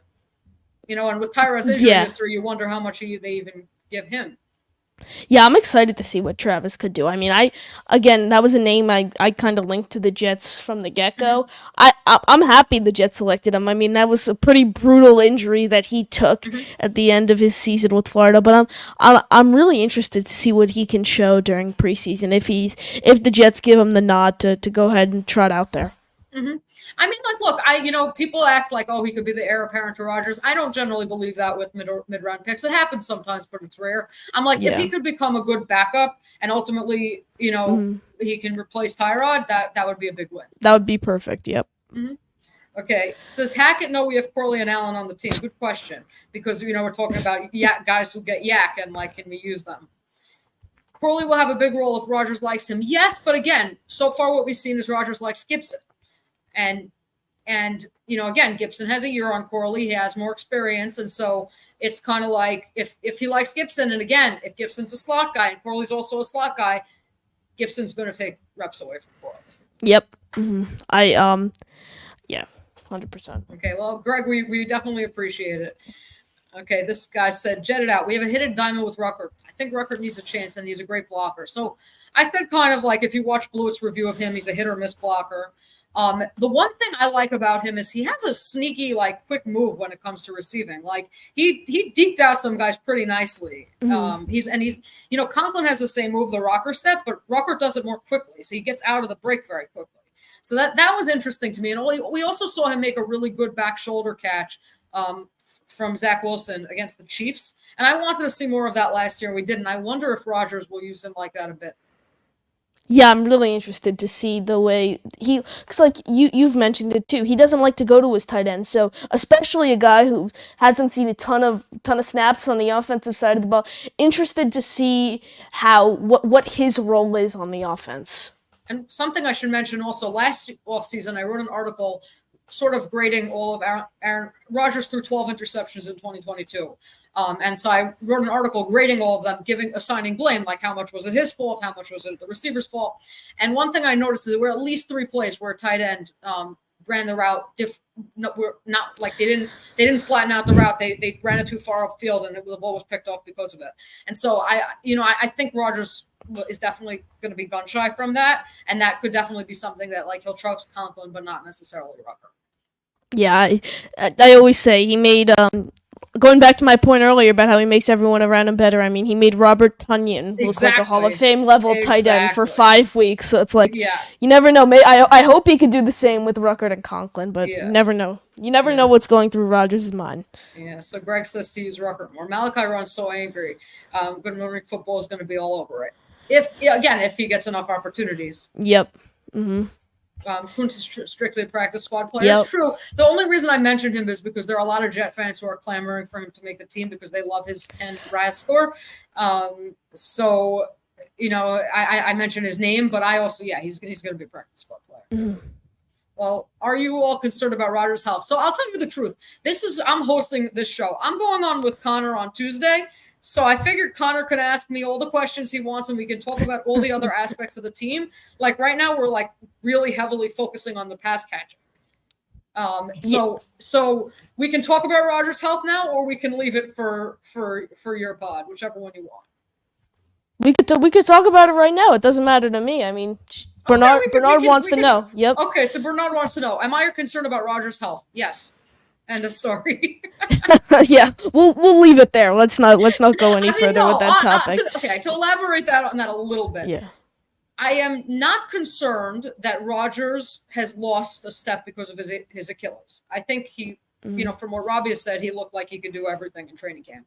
What I am concerned about is two things. Number one, I'm worried that he's going to think. I am worried about his mobility. I'm worried that he's still going to think he has the same level of mobility he did before when he doesn't, because he likes to move out of the pocket more than most 40-year-old quarterbacks do. And the other thing I'm worried about is him re-injuring it. I am definitely concerned about that. Yeah, I've said it all along, and Jet fans have taunted me for it. I'm scared to see Rodgers. I'm just God. I have nightmares from week 1. Yeah, it's interesting because what happened was, obviously Rodgers got hurt on September 11th. It was like 25 years almost to the day from when Vinny Testaverde tore his Achilles in week 1 of the 1999 season. Same expectations, right? Super Bowl the year after they went to the AFC Championship. Vinny Testaverde flips the coin, and then Rodgers goes out 4 plays. What's crazy about it? I mean, like literally, my husband's not a sports fan, but he was watching with me because I was so pumped. And then like he was just like, oh my God, like I can't believe that just happened. But what's even crazier is, again, I was like literally like, I'm depressed, like meaning, you don't get sports means only so much. As down as you are about sports, like I think I was as down as I've ever been as a sports fan. And I saw the Jets lose those back-to-back championship games. I saw the Mets lose World Series in 2015. And I think I was as down as I've ever been. And so, and then what was crazy, actually, I always say this, is literally 2 days later, I had a cancer scare. 2 days later, I ended up, where I thought I had cancer. And so it kind of like put things back into perspective for my life. But so in that sense, like, I guess I never had that same, I probably would have been going for weeks in misery if that hadn't happened. Yeah. But I totally hear that, the nightmares. It's like you literally have Jets fans have PTSD. It's like PTSD from last year and then PTSD from since Joe Namath. Yeah, and it's like, it would be a whole different ballgame for Jet fans if the Jets lost that game. If the Jets somehow lost that game, I mean, Jet fans would have been rock bottom. I mean, it was a bittersweet victory Monday. They got the win, but we lost Rodgers. So I was like, all right. Zach Wilson, he looked fine that game. He didn't make any mistakes. He did. He threw a really nasty pick to Milano over the middle. Well, with the exception, for Zach Wilson, he did not make any costly mistakes. Yeah, he got bailed out by Garrett Wilson. Yeah. Oh God, but, yeah. Yeah. Okay, so we're just gonna pray and hope that Rodgers can stay healthy. And look, if he gets injured for a game or two, for a few games, he misses a few games, Tyrod will be fine. You're not going to win a championship with Tyrod. You can win a few games with him. You obviously don't want him, starting. You hope he's those games, if it happens, it's not like week 1 against the 49ers. But you can survive with it. Yep, I agree. Okay. Well, John, I appreciate that. Thanks. If the running back can't pick up the blitz or gets pancaked, that's never good. Well, that was the issue with Izzy. They didn't put him on the field even when Cook was horrible because they were like, well, Cook is an unwilling blocker, but at least he can do it if he puts his mind to it, whereas Izzy can't do it. Mm-hmm. Agreed, yep. So this is a good point. Lazard's friendship with Rodgers won't affect his hands. He can't catch. What you said about Rodgers not putting up with guys who can't catch. The thing about Lazard is that his hands had been pretty bad his whole career. Now it reached a whole different level last year, but he had always had poor hands. So it's kind of like, why did Rodgers put up with it until now? That's like the question I have. Yeah, it's like I said, it's going to be interesting to see because, last year Aaron Rodgers unfortunately was not at the helm, so he couldn't. It's going to be really interesting though to see if Lazard has as bad of a year as he did last year with all those drops, I mean, drop after drop after drop, lack of effort, it's going to be really interesting. I think they benched him before that. I think he's on a short leash, honestly. I mean, like I mentioned early in the show, Robert Saleh's never one to call out a player, and he was not afraid to call out Lazard last season and scratched him a couple games. Did you see Andrew Fialko's film review of Lazard? I don't think I was able to catch his one. Yeah, I watch him on Jake's show. No, not live, but so he does it on Jake's show. It's the same thing that he writes on Jets X Factor. So if you watch just even a few of those plays, you see exactly why Robert Saleh was so irate at him. Because he just completely gave up. Like, it was horrible.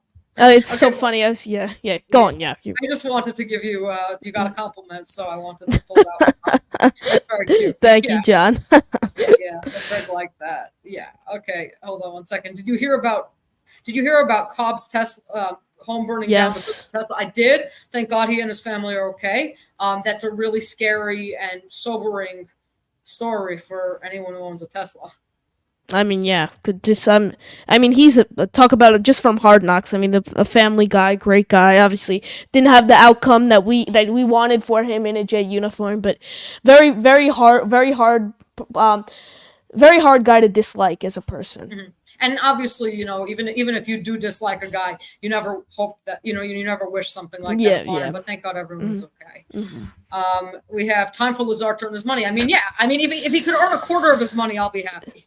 Yeah. Jake Asman's made great points on his show. He's like, it's an unfortunate way to look at a guy who's making $11-12 million a year, but you got to look at everything you get from him as a bonus. And I'm like, that's a great way to look at the situation, but sad at the same time as you're paying him $11-12 million. So I'd rather roll with 2 tight ends instead of Lazard. So it's interesting to wonder how often the Jets will go with 12 personnel, because Rodgers was top of the league in 12 personnel from during his MVP years, and like that was really the formation he thrived out of, the 2 tight ends. And so I do think, and the Jets ran a fair amount of it last year, I do think that they will run some 12, but ultimately every NFL team besides maybe the Ravens and possibly the 49ers, basically 11 personnel is their base offense, one tight end, one running back, 1 tight end, 3 receivers. And so ultimately, even if they run more 12 than a lot of the league, they're still going to be over 50% 11 personnel. Yeah.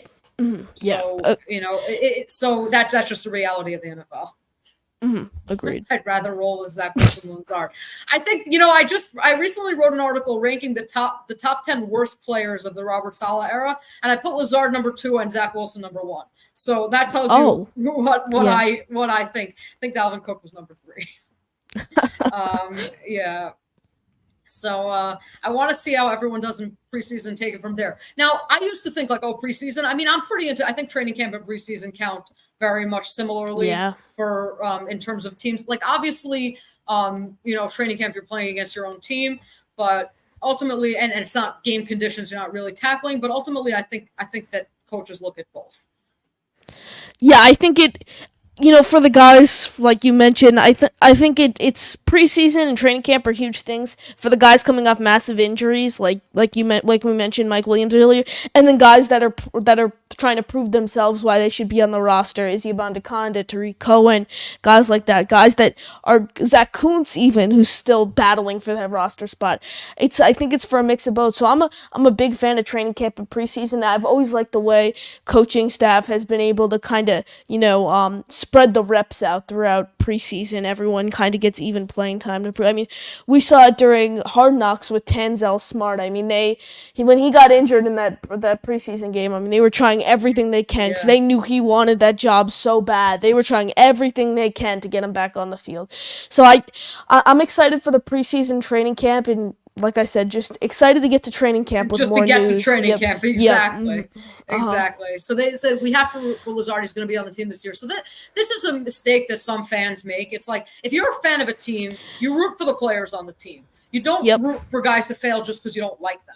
So, for example, I didn't think Dalvin Cook was going to be good last year, but I wanted him to run for 1,200 yards and 10 touchdowns. Like, please prove me wrong. Yeah. Like, I'm honestly, when I wrote my worst takes article, I was happy if any of them were where I thought something was going to be negative and then it was positive. Like, that's great. I hate when it's the reverse. I hate when I think something's going to be great and then it's terrible. And so, yeah, if Lazard's going to be on the team, we have to, root for him to be a number 2 receiver. But realistic expectations, you hope that he can give you anything. Yep, agreed. Wilson is receiver war. I don't know if you remember him dropping they tried once a throw back to Garrett. It was, I forget who it was Barrios or someone. It was his first game back in 2022 against Pittsburgh, where they tried to throw it back and he dropped it, and then it wasn't a great throw, but still, he's definitely a quarterback. I can't see the Jets reinvesting with Lazard, even if he's decent. The only caveat I have to throw in there is that, again, Williams is a free agent after this year. Obviously, they drafted Corley, so depending on what they see, but they will not have, again, it's always harder to replace 2 receivers than it is 1. So theoretically, if Lazard is decent, they could, let's say they could convince him to take a pay cut and say, you're not going to get as much on the open market, take a pay cut, stay with us, especially if Rodgers comes back for another year. Conceivably that could happen. I don't think so, but it's possible. I think we talked about it earlier. I think it's restructure or cut. There's no way they keep him on this deal under any circumstances. Yeah. 0% restructure Lazard. Yeah, no, I hear, because then you're just pushing money into the future. It's like, it's why do that? Yeah. Thank you, Nick. Great stuff. Okay, so Greg said Garrett should get more than 10 touchdowns. I think it's possible. This is the reason why I just don't think so. There's 3 reasons why I don't think so. Number 1, Mike Williams is the big red zone threat. Number 2, Garrett is small and not a great contested catch guy. That's his biggest weakness as a receiver, is contested catch. Actually, so that's really 2. Those are the 2 main reasons that I think that Garrett won't have he could. It's not that I can't see him getting that. Certainly, you catch him on those deep balls, he could take it the distance. We saw him take a slant the distance last year. Against Dallas, he could do that again at any time. He's 1 play away from doing that every time. I just think the touchdowns will be more spread out. I don't think any one of the Jets is going to have over 10 touchdowns. I mean, at least receiving. I think 10 touchdowns. Brees could get to 10 rushing, receiving, yeah. Well, I mean, from what we've seen from him, when he's fully healthy for a season, definitely can. But Garrett Wilson, I think 10 touchdowns can be done. But I think it can be done. The chances of it, though, I think are slim. Because I think, like I said, Rodgers is kind of going to want to spread the ball around a solid amount. I think you're going to see Garrett Wilson with that 6 to 8 touchdowns. I think I'd put him with, and then the rest it's going to be spread around. But I think Garrett Wilson by far should produce the most numbers in the receiver room. Mm-hmm. So is it a call-in show? No, we didn't do it as a call-in show. Yeah, makes him harder to cut later. Have to do that with guys you like, such as Mosley. Yeah, no, absolutely. That's why restructuring him is not likely. And speaking of Mosley, by the way, Mosley's going to run out this deal. He'll be here next year, and then mm-hmm. That'll be done. But he agreed to a pay cut, and that worked out. I think that worked out fine for the Jets and for him. So you said this is my part. Yeah. I was responding. Yeah, okay, yeah, I was responding. I think Rucker will kill it given an opportunity. He's a very underrated pass catcher. The thing is, it's just a question: is he going to get the opportunity? Again, Conklin's a free agent after the season, so it could be that they'll want to give him some looks just because they want to see what they have. But again, what we said before, like Rodgers, young tight end, doesn't really love tight ends altogether. Yeah, that's 100%. But made Robert Tonyan look like a Hall of Famer for 5 to 8 weeks of the NFL season. So hope he could do the same with the young guys. So Nick said he thinks targets are all relative. Top targets get 10 per game. Everyone else gets 3 to 5 max, depending on the game flow. So again, we expect Garrett Wilson to be in that 9 to 10 target per game range. Yeah. And then you said you think let's say 5. I said I could see Mike Williams getting 7 a game and then having more everything else sprinkled. But maybe I'm wrong. Maybe it will be 5 everyone else and 3 to 5 for everyone else, and he spreads it around. Again, it also depends how many targets, how many times he throws the ball every game. Yeah, I think Garrett Wilson's going to be around 7 to 9 targets a game, definitely in that range. Like I said, Garrett Wilson's gonna lead this wide receiver room, and then Mike Williams right after that. Mm-hmm. Jets need a number 3 guy who can win on occasion when the coverage is in his direction. Well, that's what I'm hoping. What we're looking for. Yeah. I'm hoping that Gipson can be that. Mm-hmm. Based on what Robbie said. Now, I did not have any even thought of that before Robbie started talking about him in camp. But I'm like, if you're telling me that he can get open in his own, I'm like, to me that means he can get open on occasion when the coverage is in his direction, which is exactly what you need. If they're covering Garrett, you get Williams one-on-one, but also let's say Williams being, whatever reason is not open, you can get to Gipson. Yep. What I saw from Gipson, what I've seen, and like you mentioned, what Robbie said throughout OTAs and minicamp, I like, but is he ready? Is he ready to take that huge leap year two as an undrafted free agent? So That's where the question comes. We'll see it more in training camp and in preseason. Yeah. If they continue to say that he's getting starting reps and Rodgers is throwing to him a lot, it's not unreasonable to think, because again, remember the Jets have good coverage. So if he's getting open against that coverage, like, and he has good chemistry with Rodgers, you always have to take most teams have to take a leap of faith in someone, right? Like you have to take a leap. Last year it was Jermaine Johnson, right, where they doubled his snaps and and took a faith. It was Tony Adams to an extent, right? They seem to like him maybe a little bit more than is warranted, but whatever. They believed in Tony Adams. They believed in Quincy Williams when other people didn't believe in him. So they've given opportunities to different players who may not have. Who may not have 100% shown that they could handle those opportunities beforehand. They go based on what they've seen in practice. And so, again, if you keep seeing that from Gipson, maybe it is enough to say that, he could be that number 3. Again, I'm not saying he's going to get 10 targets a game. But if we're talking about 5 targets a game, can he be that guy? It could be. Yeah, don't rule him out. Don't rule him out. We saw him battle for that kickoff job last year. I'm not doubting Gipson at all. Mm-hmm. Yeah, so the key is Breece Hall in the running game. We become a top 5 run team. We win it all. We're due for some luck with injuries. Well, we're due for some offensive injury luck. On the defensive side, we've been a little lucky in that area. But I don't know if I would go as far to say if they're a top 5 rushing team, they'll be a championship team. I do think they're going to be a top 5 rushing team. I think they have to be at least an average passing offense for that to balance out. But I definitely believe. I think their intention this season is to run the ball a ton. Yeah, Breece Hall though. I mean, he's just the amount of talent he has. I really can't name 2 running backs better than Breece Hall. I think it's Christian McCaffrey, and I think he's the second one on that list. You can argue maybe after this season, if Breece takes a big jump, he could be right up there with McCaffrey. I just think McCaffrey has when he's healthy. The biggest barrier to Breece becoming there's 2 barriers potentially for Breece becoming what McCaffrey is. Either offensive line injuries, because we saw last year he had nowhere to run, or just the number of touches, because McCaffrey gets a ton of touches every year. So Breece, they may want to, between Allen and Davis, just keep managing his workload. The other weapons on the team, Garrett Wilson's again going to get a ton of receptions. And then they may. He may not get as many touches because McCaffrey had 2,000 all-purpose yards last year.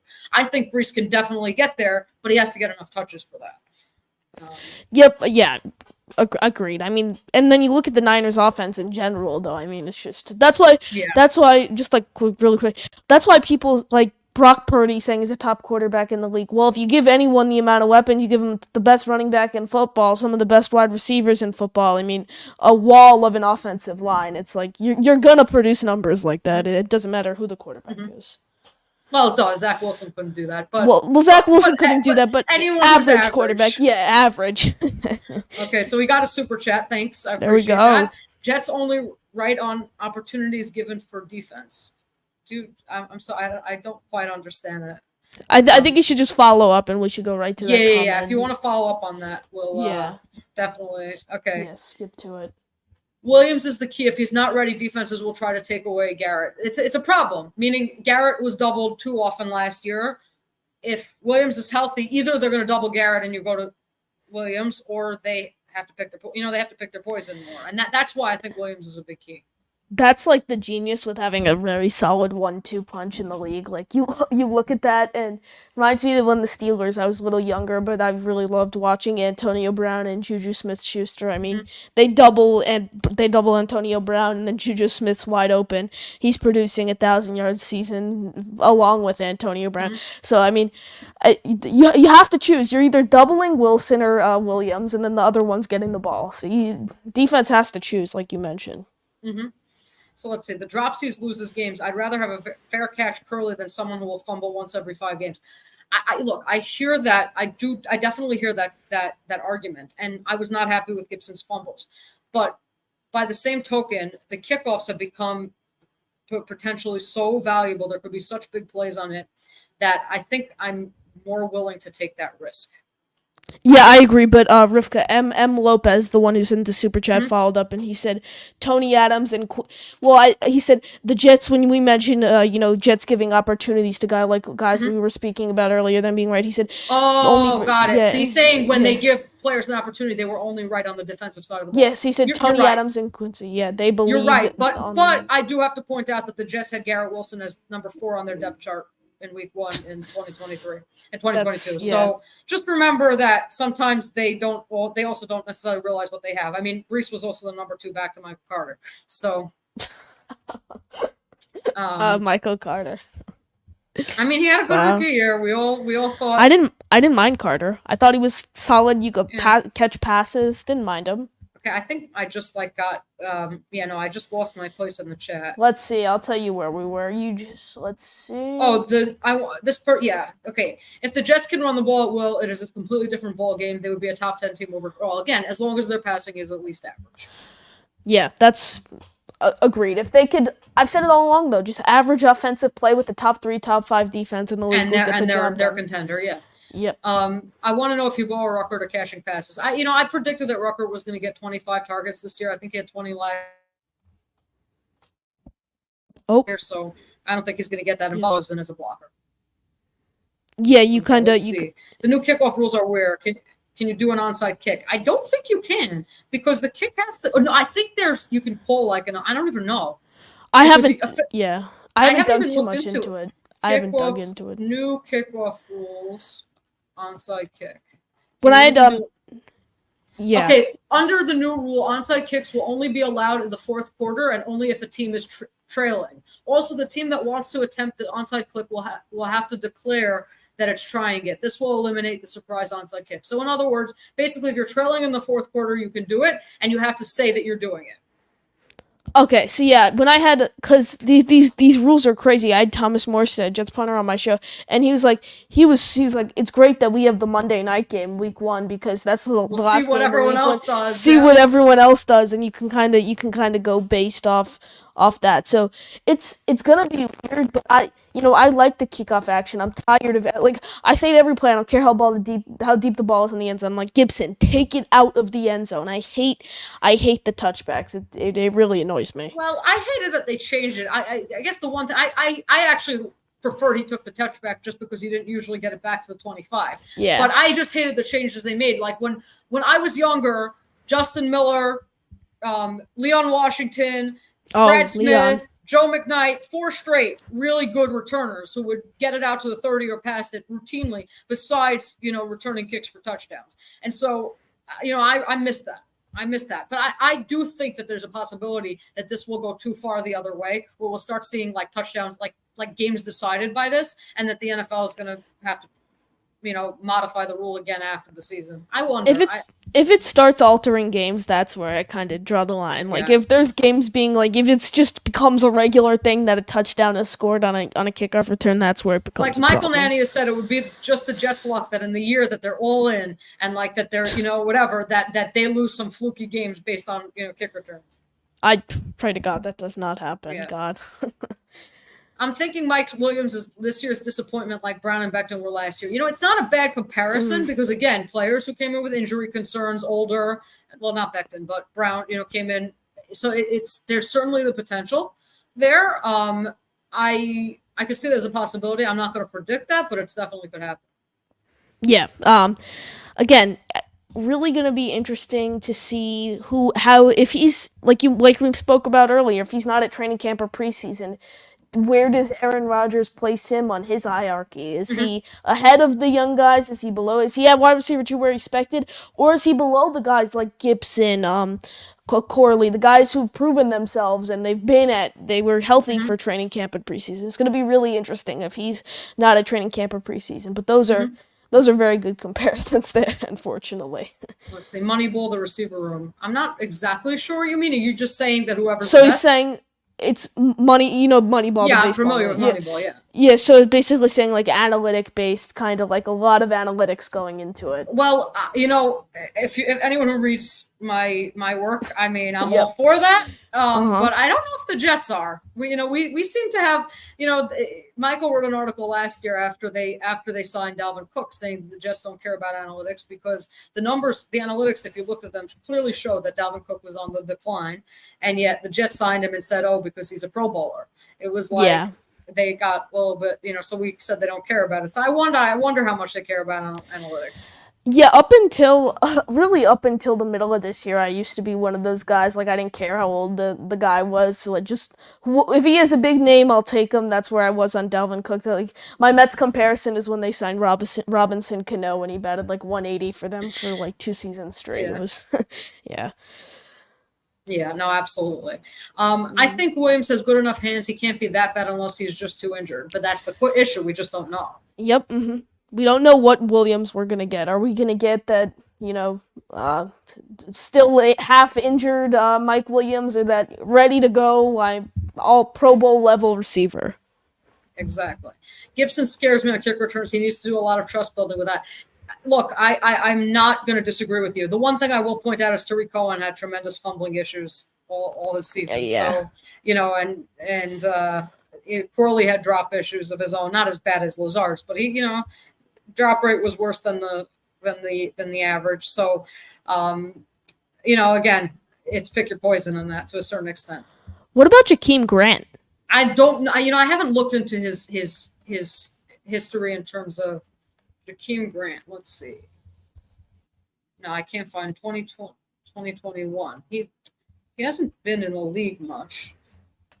So PFF only lists him with 1 muff. Well, wait, hold on one second. No. That was that season. Oh, no. He has 11 muff punts. Oh, wow. In his I don't know a ton about him. On 119 returns. Yeah, that's pretty bad.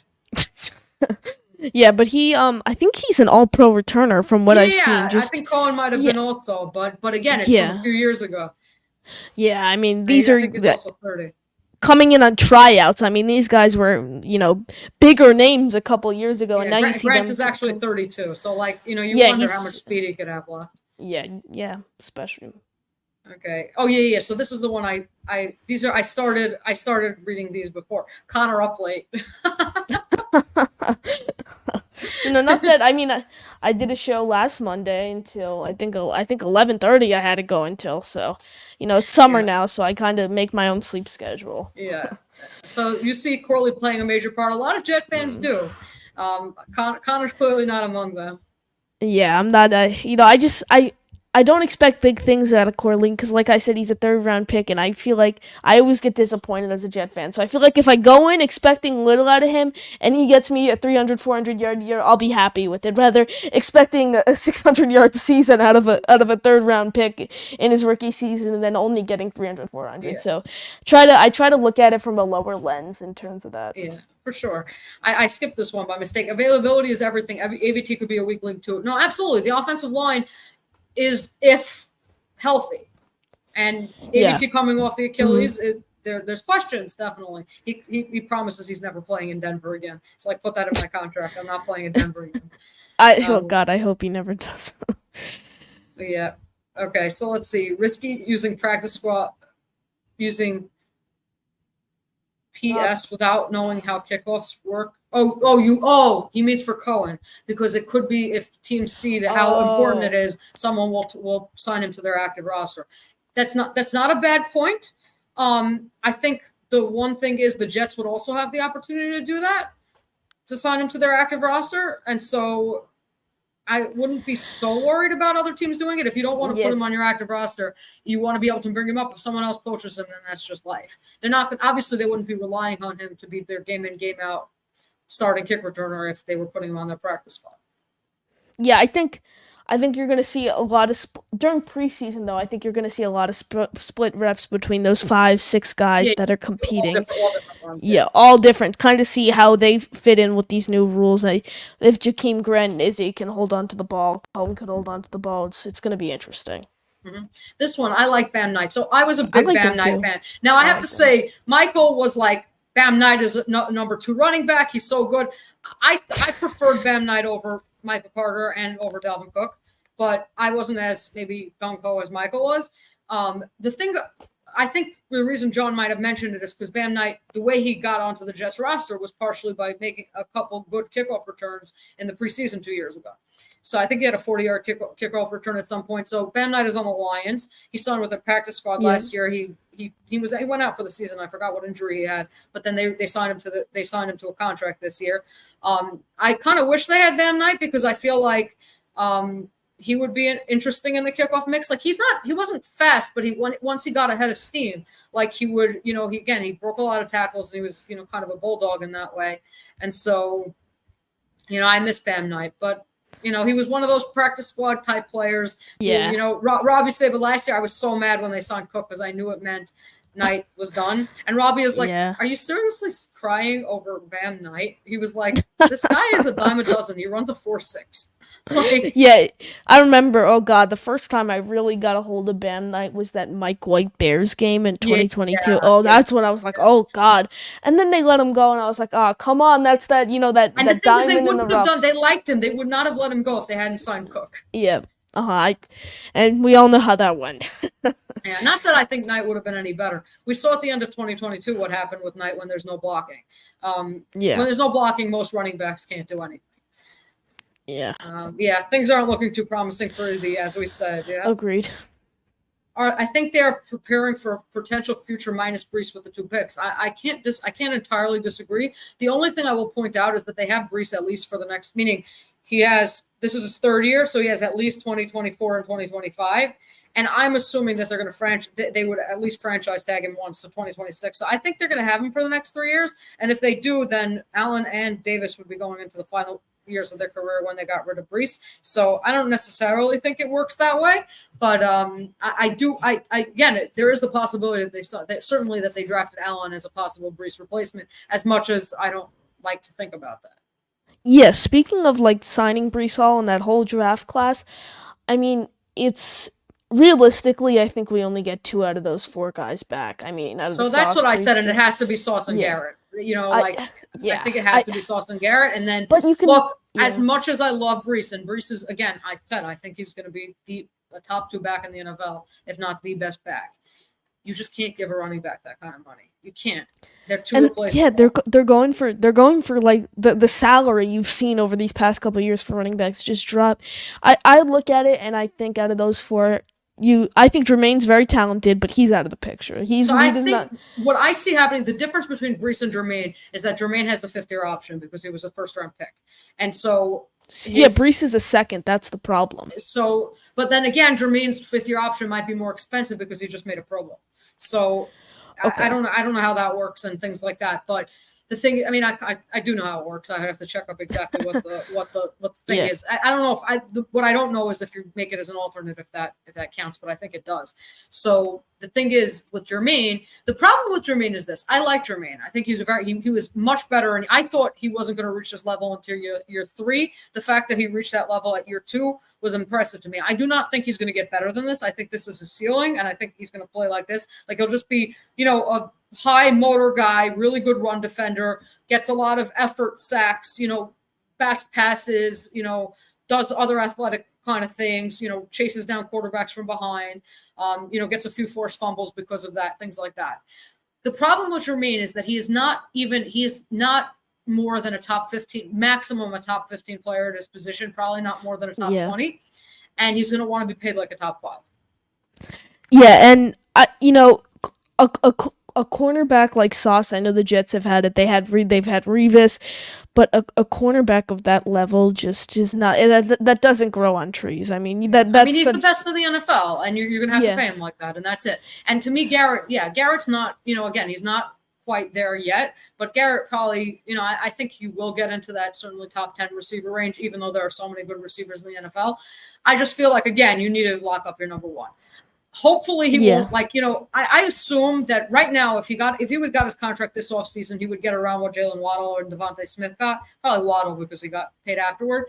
I think the Jets need to sign Sauce and Garrett next offseason because the longer they wait, the more it's going to cost. Just give them after year 3. Obviously, the extension only kicks in after year 4, but you give them you sign them to the extension then, so that you just have them locked up, and then you'll deal with Breece and Jermaine afterward. You'll figure out Jermaine obviously going to have to figure out if you want to pick up his 5th-year option, but and depending on how he plays, that'll be the decision.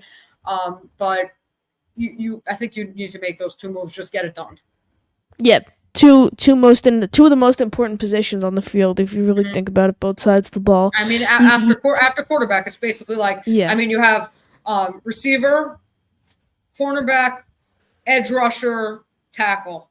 Yep. Like I mean, that's it. I mean, and you have 2 of the best, or should be in a couple of years, and you'll have Sauce, who's already top 2 cornerback, top 3 cornerback in the league, and then you have Garrett, who I think is going to be one of the best wide receivers in football in a couple of years. So yeah, I think those 2 guys are really promising. Let's see, JETS. Thanks, James. I think they see 2 more years and a tag if he's really producing. If you're talking about Breece, I think they will tag him. I think they'll tag him once. I think that what they're going to end up doing is exactly what Saquon Barkley ended up happening with Saquon Barkley, where they tagged him once and then let him go. Yeah, you get the back's best years that way.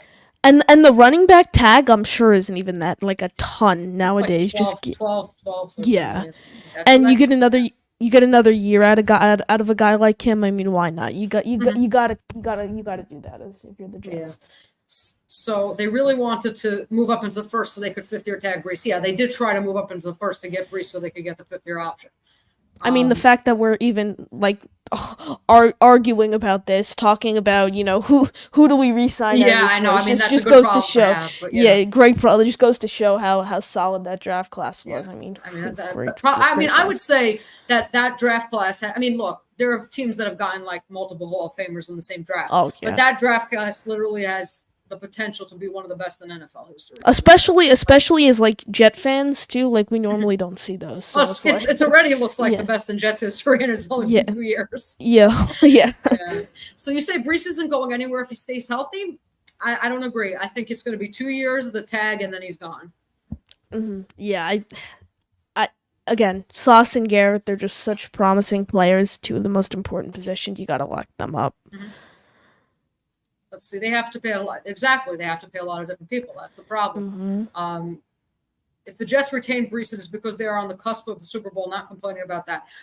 True, but even then, I think they would prioritize other positions over running back. Because remember, when they have to pay, again, besides those guys that they have to pay, they're going to have to pay AVT if they don't let him go. If Will McDonald ends up being a player, he's going to want money right around then. They're gonna have to think about that. Okay, you have a 5th-year option, but you're gonna have to think about that. You're gonna have to think about. Now Michael Carter II probably is going to get an extension. I assume because Reed said he's going to play. I think they have to give Carter an extension. So Carter's extension is going to be kick again. They're going to have.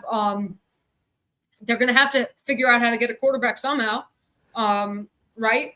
There's a lot of other parts over there that are also going to want to be paid around then.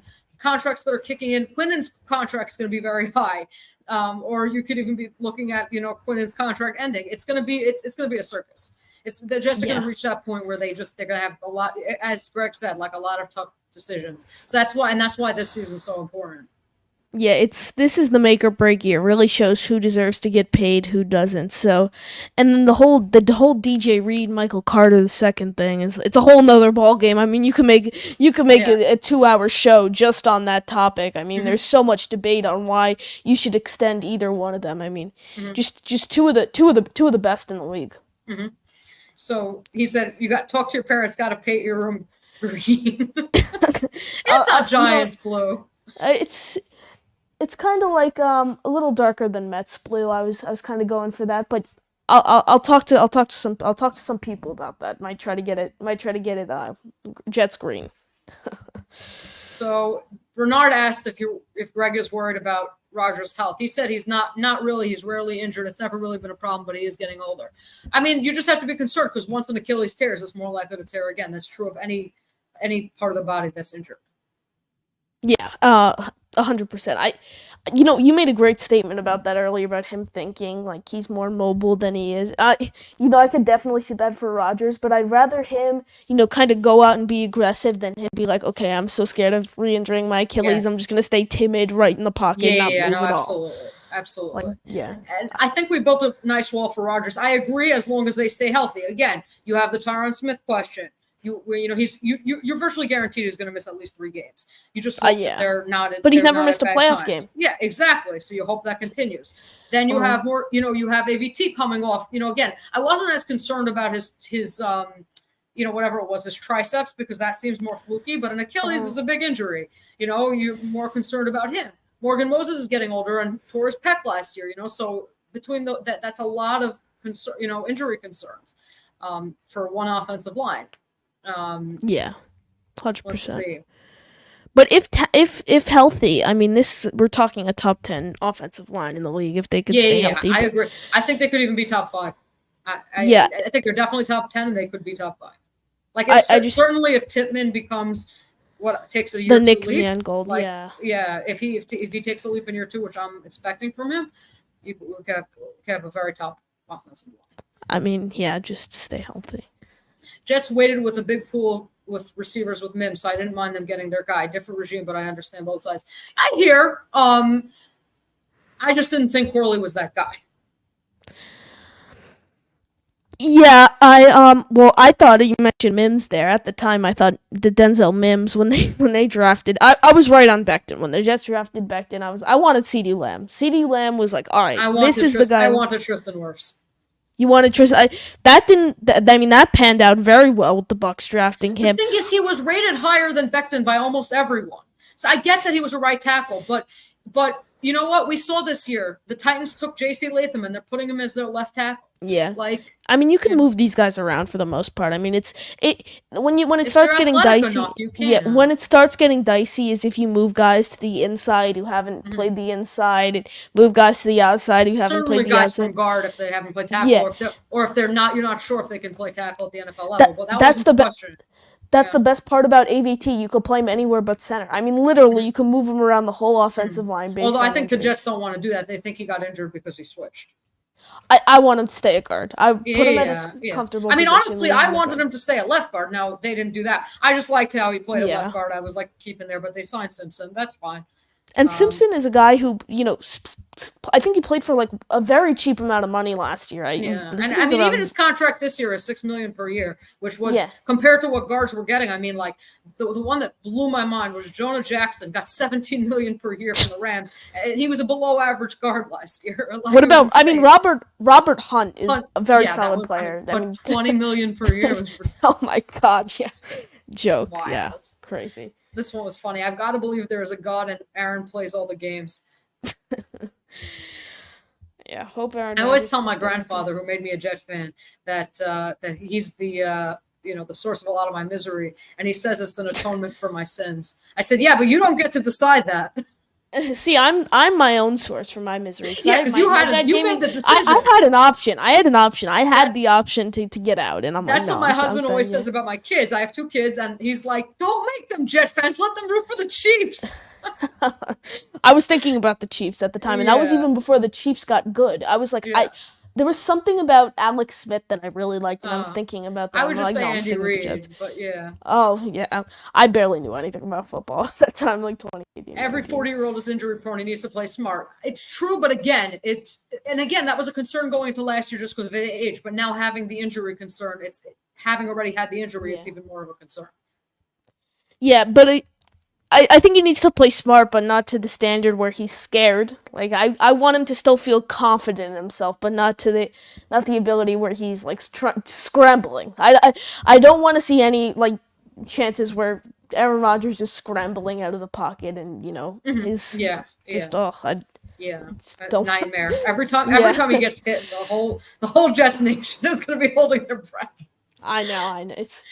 Yeah. God, yeah. Okay, this one. What about Joe Burrow? Look, I think you have to say at this point that Joe Burrow definitely is. I mean, look, again, a wrist is different than his ACL, but he's definitely, somewhat injury prone. And look, part of that is that the Bengals have never been able to build an offensive line. They thought they got it with Orlando Brown Jr., and then he had a bad year.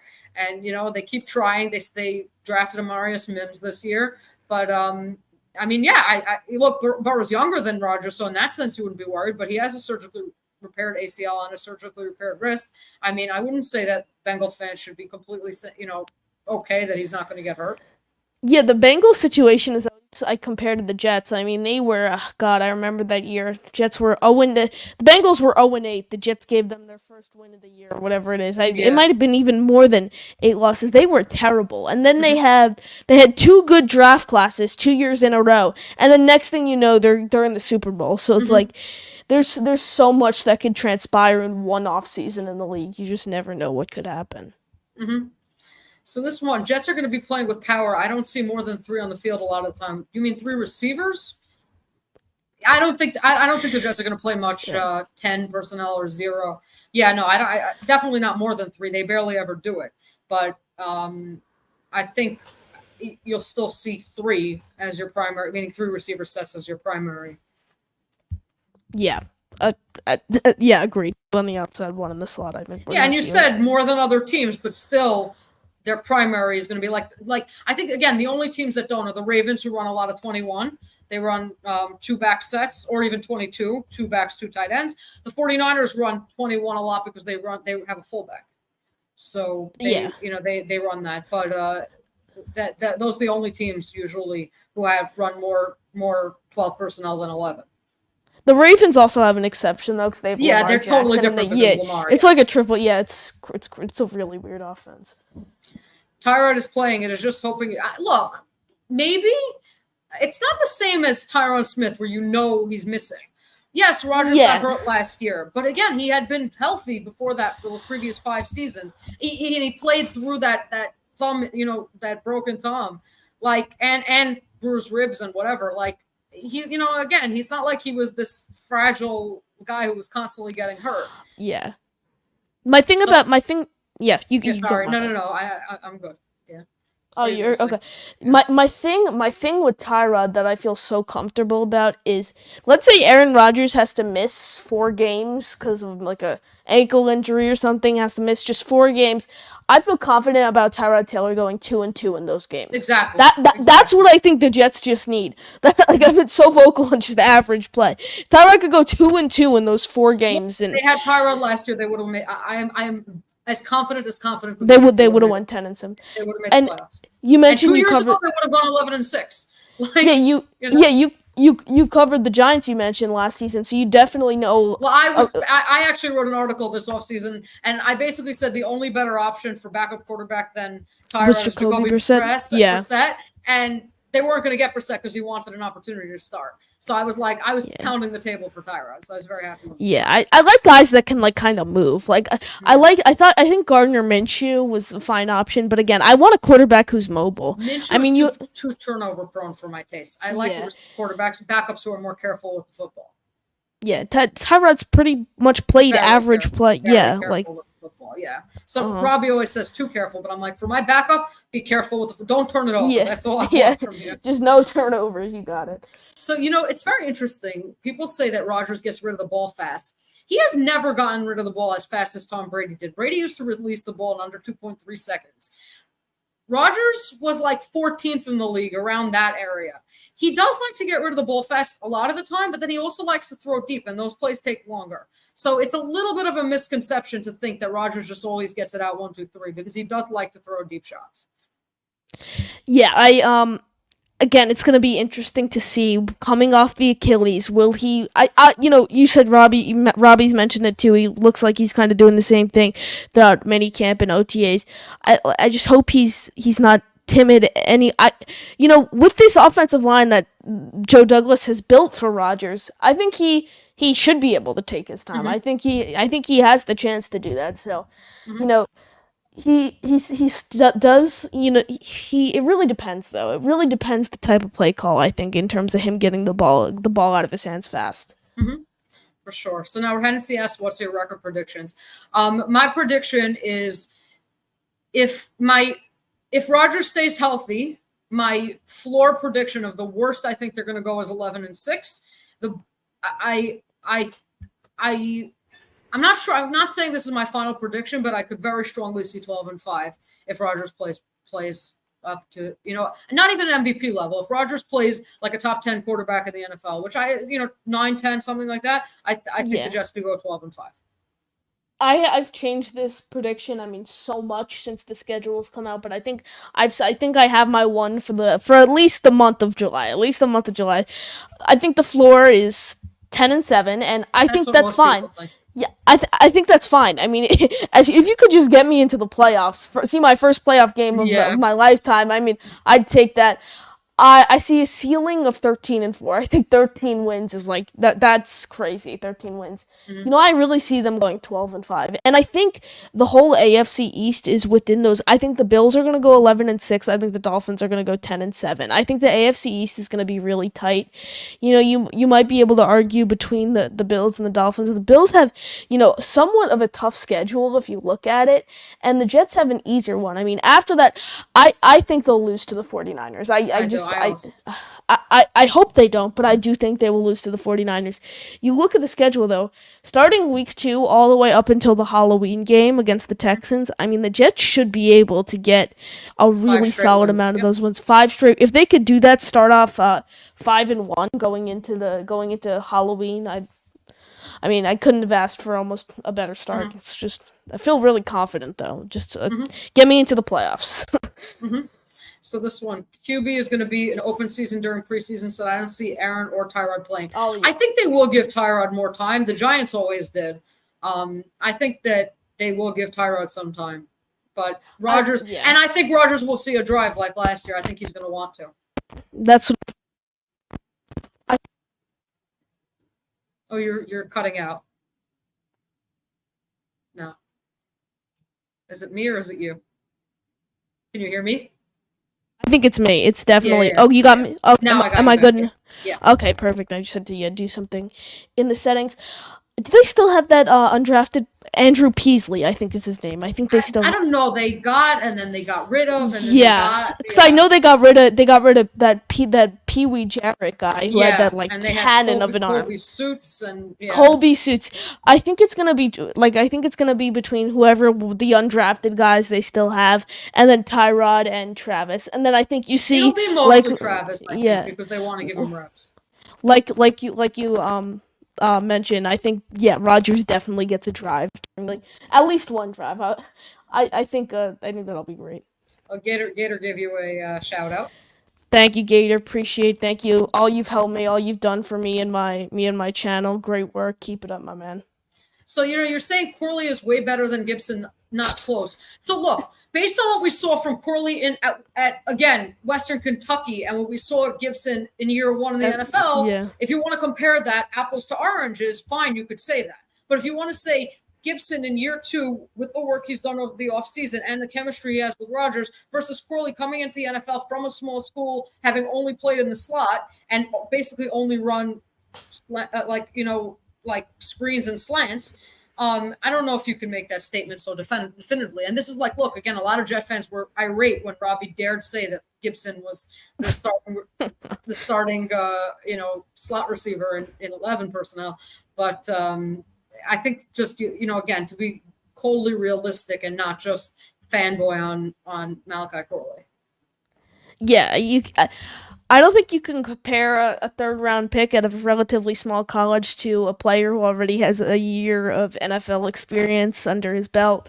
We'll see, though. We'll see as the season goes on. It's just too early. I mean, we'll see. Look, we'll see what they start saying as training camp goes on. For all you know, by the time training camp is over, Corley could have totally overtaken Gipson.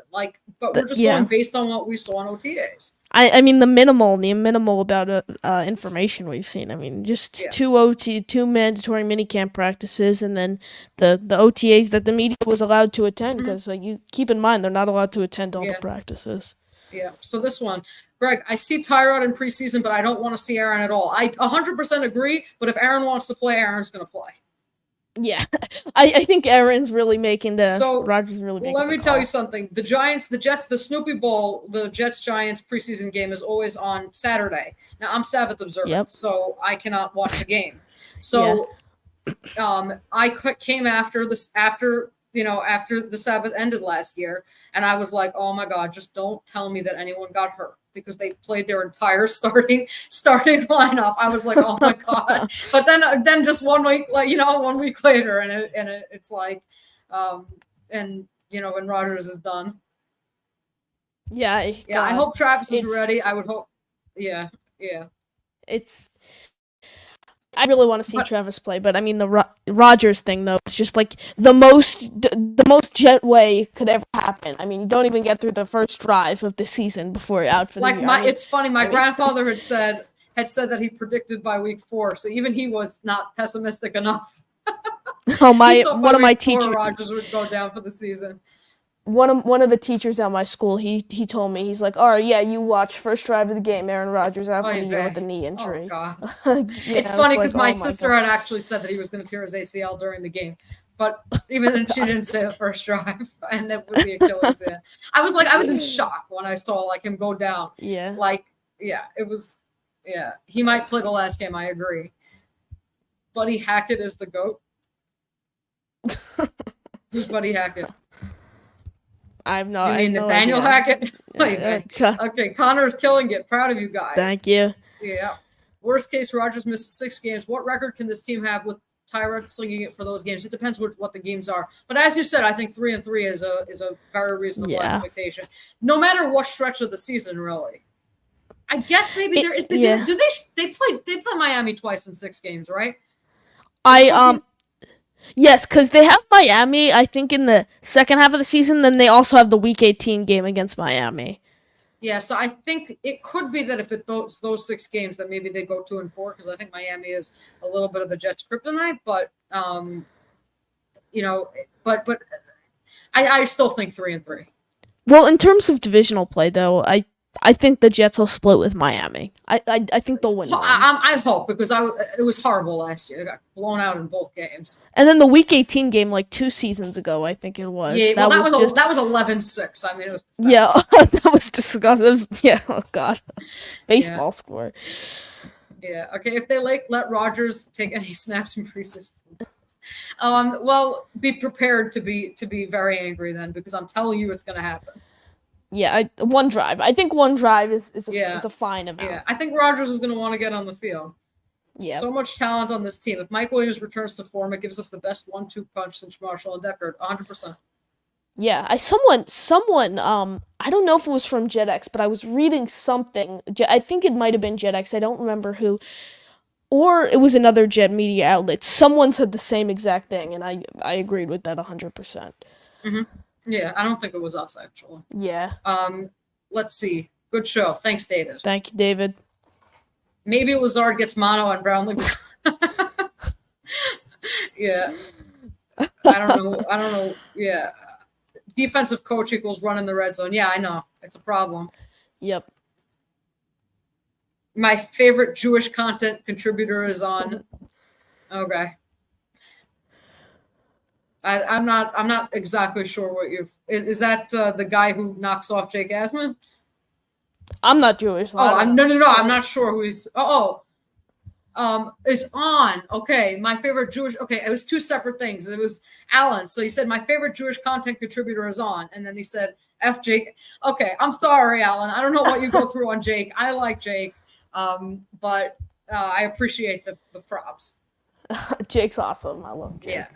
Okay, this defense will allow for more scoring opportunities. Absolutely, definitely. I mean, it goes both ways, though. I think the offense will allow the defense to get more, to pin its ears back and rush the passer more, which hopefully will lead to more turnovers. So, agreed. Yeah. You kind of go both ways. We should expect touchdowns and less boneheaded BS. Yeah. I mean, I think the defense is going to have so much more time to rest. I mean, you literally, the Giants game was the perfect example. I mean, both sides of the ball. I remember it was like, okay, 4 and out, 4 and out, 3 and out, 4 and out, 4 and out. It was just kept going throughout the whole game. And now the defense, now the defense is actually going to have like time to rest and not have to go out on the field every 5 minutes. It's going to be looking forward to it. Yeah. So, it's funny you say about Bijan. Bijan might be more talented than Brees, but he didn't have a better year than Brees last year. I picked Brees in the second round of my fantasy league last year, and I was very disappointed with his production, at least from like a PPR outlook. Really? Brees? Or Bijan? No, Bijan. Bijan. I'm like, Brees having a PPR number 2. I didn't. Yeah, I didn't. Unfortunately, I didn't draft Brees. I had such a. I think I finished like second to last. I normally win a lot of my leagues. I finished second to last in one of my leagues just because I I had finished such a last bad. in the Jet X League, so Oh, don't I. tell anyone that because I write fantasy content. Honestly, it was my first time playing fantasy. I'd never done it. Oh, really? So yeah. I've been playing since second grade. But I had I selected Cooper. I had the 8th pick out of 10 teams, so that's like never good. So I selected Cooper Kupp in the first round, and then Bijan in the second. Like literally the two worst available options. But that's which my is, like, point. Bijan might, you could say one-on-one, objectively speaking, maybe Bijan is more talented than Brees, but Brees was Did not- better yeah. than Bijan last year. So, agreed. I still put Brees Yeah. ahead of him. Oh, Tony Adams and Quincy, they believe in them and they were proven right. Well, Quincy anyway. Tony Adams was okay. Yeah. Hopefully he takes another step forward this year. Also Jermaine. Yeah, no. My point was just that you have to take a leap of faith in players sometimes based on what you see in practice and things like that. yep. So he said, this coaching staff is a joke.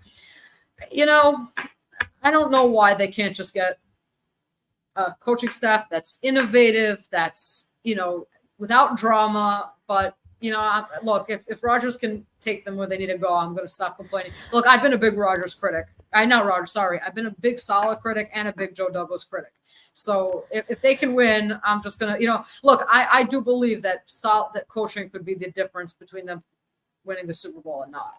Like, I look at it, and there's not one coach on the defensive staff that like you could really complain about. I mean, Yeah. Mark Emanuel, Aaron Whitecotton, Jeff Ulbrich. It's the offense, though. I mean, yeah. last year we're talking Rob Calabrese, Nathaniel Hackett. I mean, Keith Carter somehow is still with the Jets. With the I don't team. know. I know it's I horrible. don't know. It's like they replaced the joke. running backs coach and the receivers coach, but Yeah.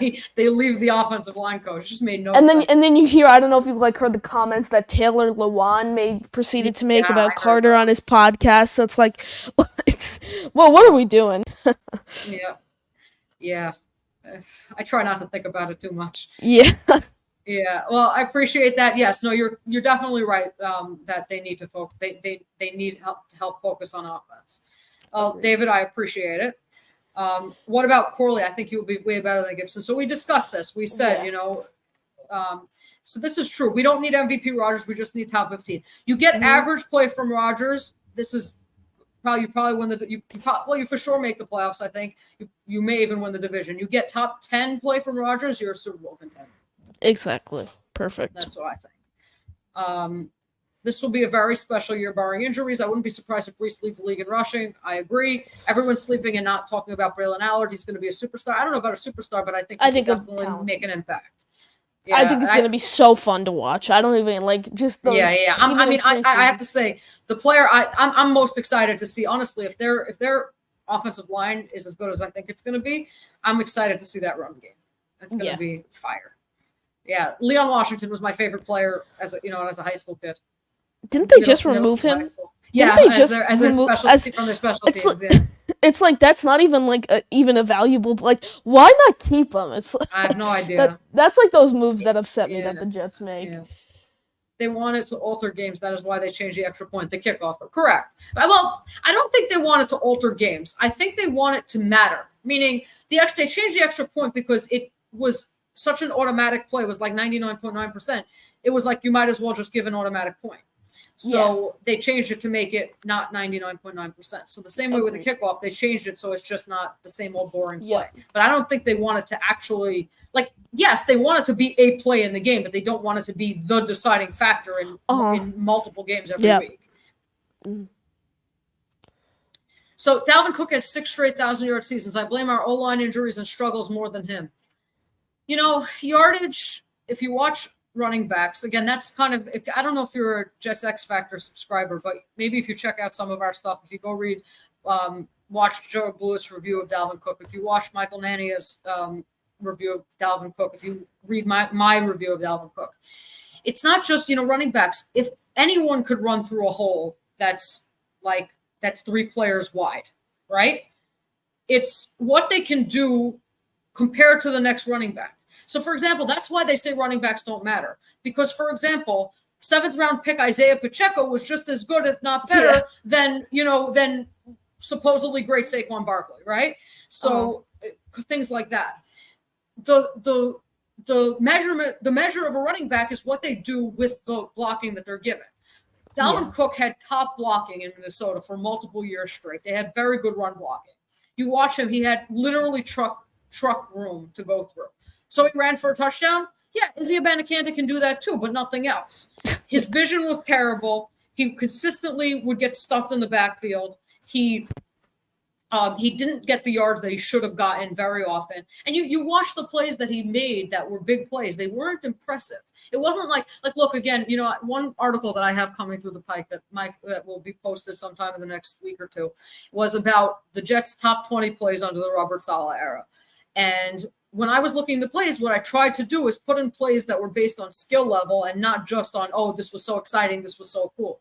So I didn't necessarily include Breece Hall's 72-yard touchdown run because as exciting as it was, I think 25 other backs in the league could have done the same thing. Anyone who ran a sub 4.45 could probably have done that because the hole was wide open.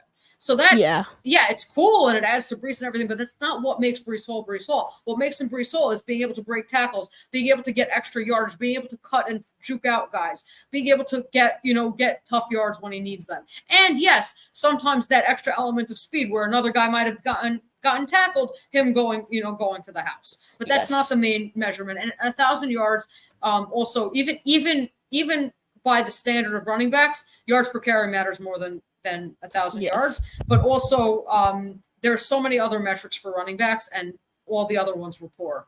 So the fact that Cook was so bad behind the offensive line, look, Breece was running behind the same offensive line, and he wasn't nearly as bad. Yeah. Mm-hmm. So I think it's not worth making excuses for him. Yeah. So David said low is 11-6.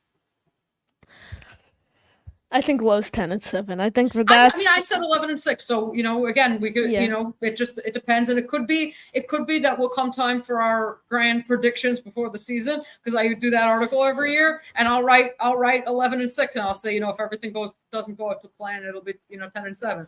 So I try to think like when I'm actually like looking at the schedule and breaking down, I try to think like worst case scenario because teams win games that they're not supposed to win and lose games they're not supposed to lose. Like, I was at that week 3 game against the Patriots last season. That was disgusting. And I hate to point fingers at the end, but I seriously think Randall Cobb could have caught that Hail Mary to win the game. That was I just thought Zach Wilson was so bad in that game. I didn't even care what anyone else did. Oh yeah, and the Patriots were giving us gifts. They were missing field goal after field goal, extra point after. It's that's when I was really like, okay, this is not feasible for the rest of the season. Mm-hmm. Zach Wilson playing quarterback. Yeah. Okay. Well, David, I appreciate this. Gilbert thinks they're a 12-win team. Phenom, thank you. Thank you. Wait, I thought he said yuck. Is this a mom-son live stream about the Jets? It's phenomenal. Thank you. I appreciate it, but I am not old enough to be Connor's mom. Thank you. I guess technically I am. No, not really. Technically. But yeah. Okay. Well, you two are talking common sense. Great job. I appreciate it. Thank you, David. He agrees this is the year. Let's see. I think slot corner is undervalued. Hopefully it is when Carter's up for contract. So I am a big advocate. I've written several times this offseason. I think they need to extend him now. I look at this Jets and I think they could re-sign both. I really think they can. I don't think they're going to though. I don't think they're going to, but if the Jets want to really go all in these next 2 years, Woody's going to have to make financial compromises if you think about it. It's true, but in a hard cap league, you just can't. Like, for example, DJ Reed, so his contract was $11 million per year. He said he's going to play it up. He said he's going to play it up. Well, he's on his $60 million cap hit this year, but the thing is, he's going to want more than that on his next contract, and he's already going to be 28, going on 29, which for the 30 mark, with a corner is getting older, and I just think that Carter is a better slot corner than he is as an outside corner. Yeah, and also extending Carter now, like, that just makes me feel so much more comfortable. I want to get at least one of them extended. I think that. Yeah, I think, and Reed said that he doesn't expect. The Jets may have already told him that they're not extending him. I am really hoping they extend Carter because you don't want to go into next offseason thinking that he might leave. And also, the Jets, he's arguably number one, the best slot corner in the league, and those don't really grow on trees. I mean, another guy the Jets And look, developed. he was a 5th-round pick. That's like one of Joe Douglas's best picks. So yeah, you gotta hold on to him. Let's see, Jets Green Buddy, please. He's talking about your background. I'm 67. Had a poster of Joe Namath above my bed when I too was a kid. Maybe I'll get an Aaron Rodgers one above my bed. I don't know about that. Joe Namath's a little too old for me. By the way, is this something that people do in your stream? They put the Jets symbol because you're the New York the flight talk. A lot of Jet content creators. Or they just do that. Okay, they do it in general. Yeah. I don't necessarily pay attention always. Yeah. I get a lot of emojis during my streams. Okay. Yeah. So Connor, New York Jets talk, watching from Atlanta, from the Atlanta. From Atlanta, yeah. Okay, I'm here for it, homie. That was nice. Thank you, Debo. Appreciate it. Okay, it was a freak accident. Aaron will play smart, and the Jets should go deep this year. We'll beat Zach and the Broncos first. Zach and the Broncos are not going to the first round of the playoffs. Thank you very much. First of all, Bo Nix is going to be their starter. Second of all, the Broncos are not making the playoffs. Oh, my favorite Bo Nix thing is like if you actually look at him, in my opinion at least, he's a 2nd or 3rd round pick. He was the Zach Wilson of this year's class. It's always the week of the draft. There's one player that emerges and skyrockets up the board. And for the longest time, the Jets were supposed to take Justin Fields until literally the month of the draft, and it's like, all right, Zach Wilson. Oh my God, they take Zach Wilson. Oh God. Well, I mean, not that Justin Fields would have worked out much better, but I mean. He would have. I think he could have got the Jets 9 wins these last 2 years. Fair enough. Yeah. Fair enough. Yeah. Just with his running. Well, we appreciate it, Greg. Thank you, Greg. Dane, none of us know what he's going to want. You mean Brees? I'm not sure who you're No, he's talking about DJ Reed, I believe. Oh, DJ Reed. He's going to want a raise from his last contract. Yeah, for sure. And I don't think the Jets can afford to give it to him. As he deserves, though. I mean, he's done so well with the Jets. Yeah, he has. Yeah. But I just think he's gonna want to be paid like a number 1 corner, but he's the Jets number 2. That's just the reality. 100%. Okay, Brandon, good show, love the content. I think we're wrapping up the chat. Appreciate it, going Brandon. At 2.5 hours, so so much for my half hour. So I think we're gonna call it a night now. But Connor, tell everyone just where they can find you. Obviously, we're on your channel, but you can just tell the JetX people on my channel where they can find you.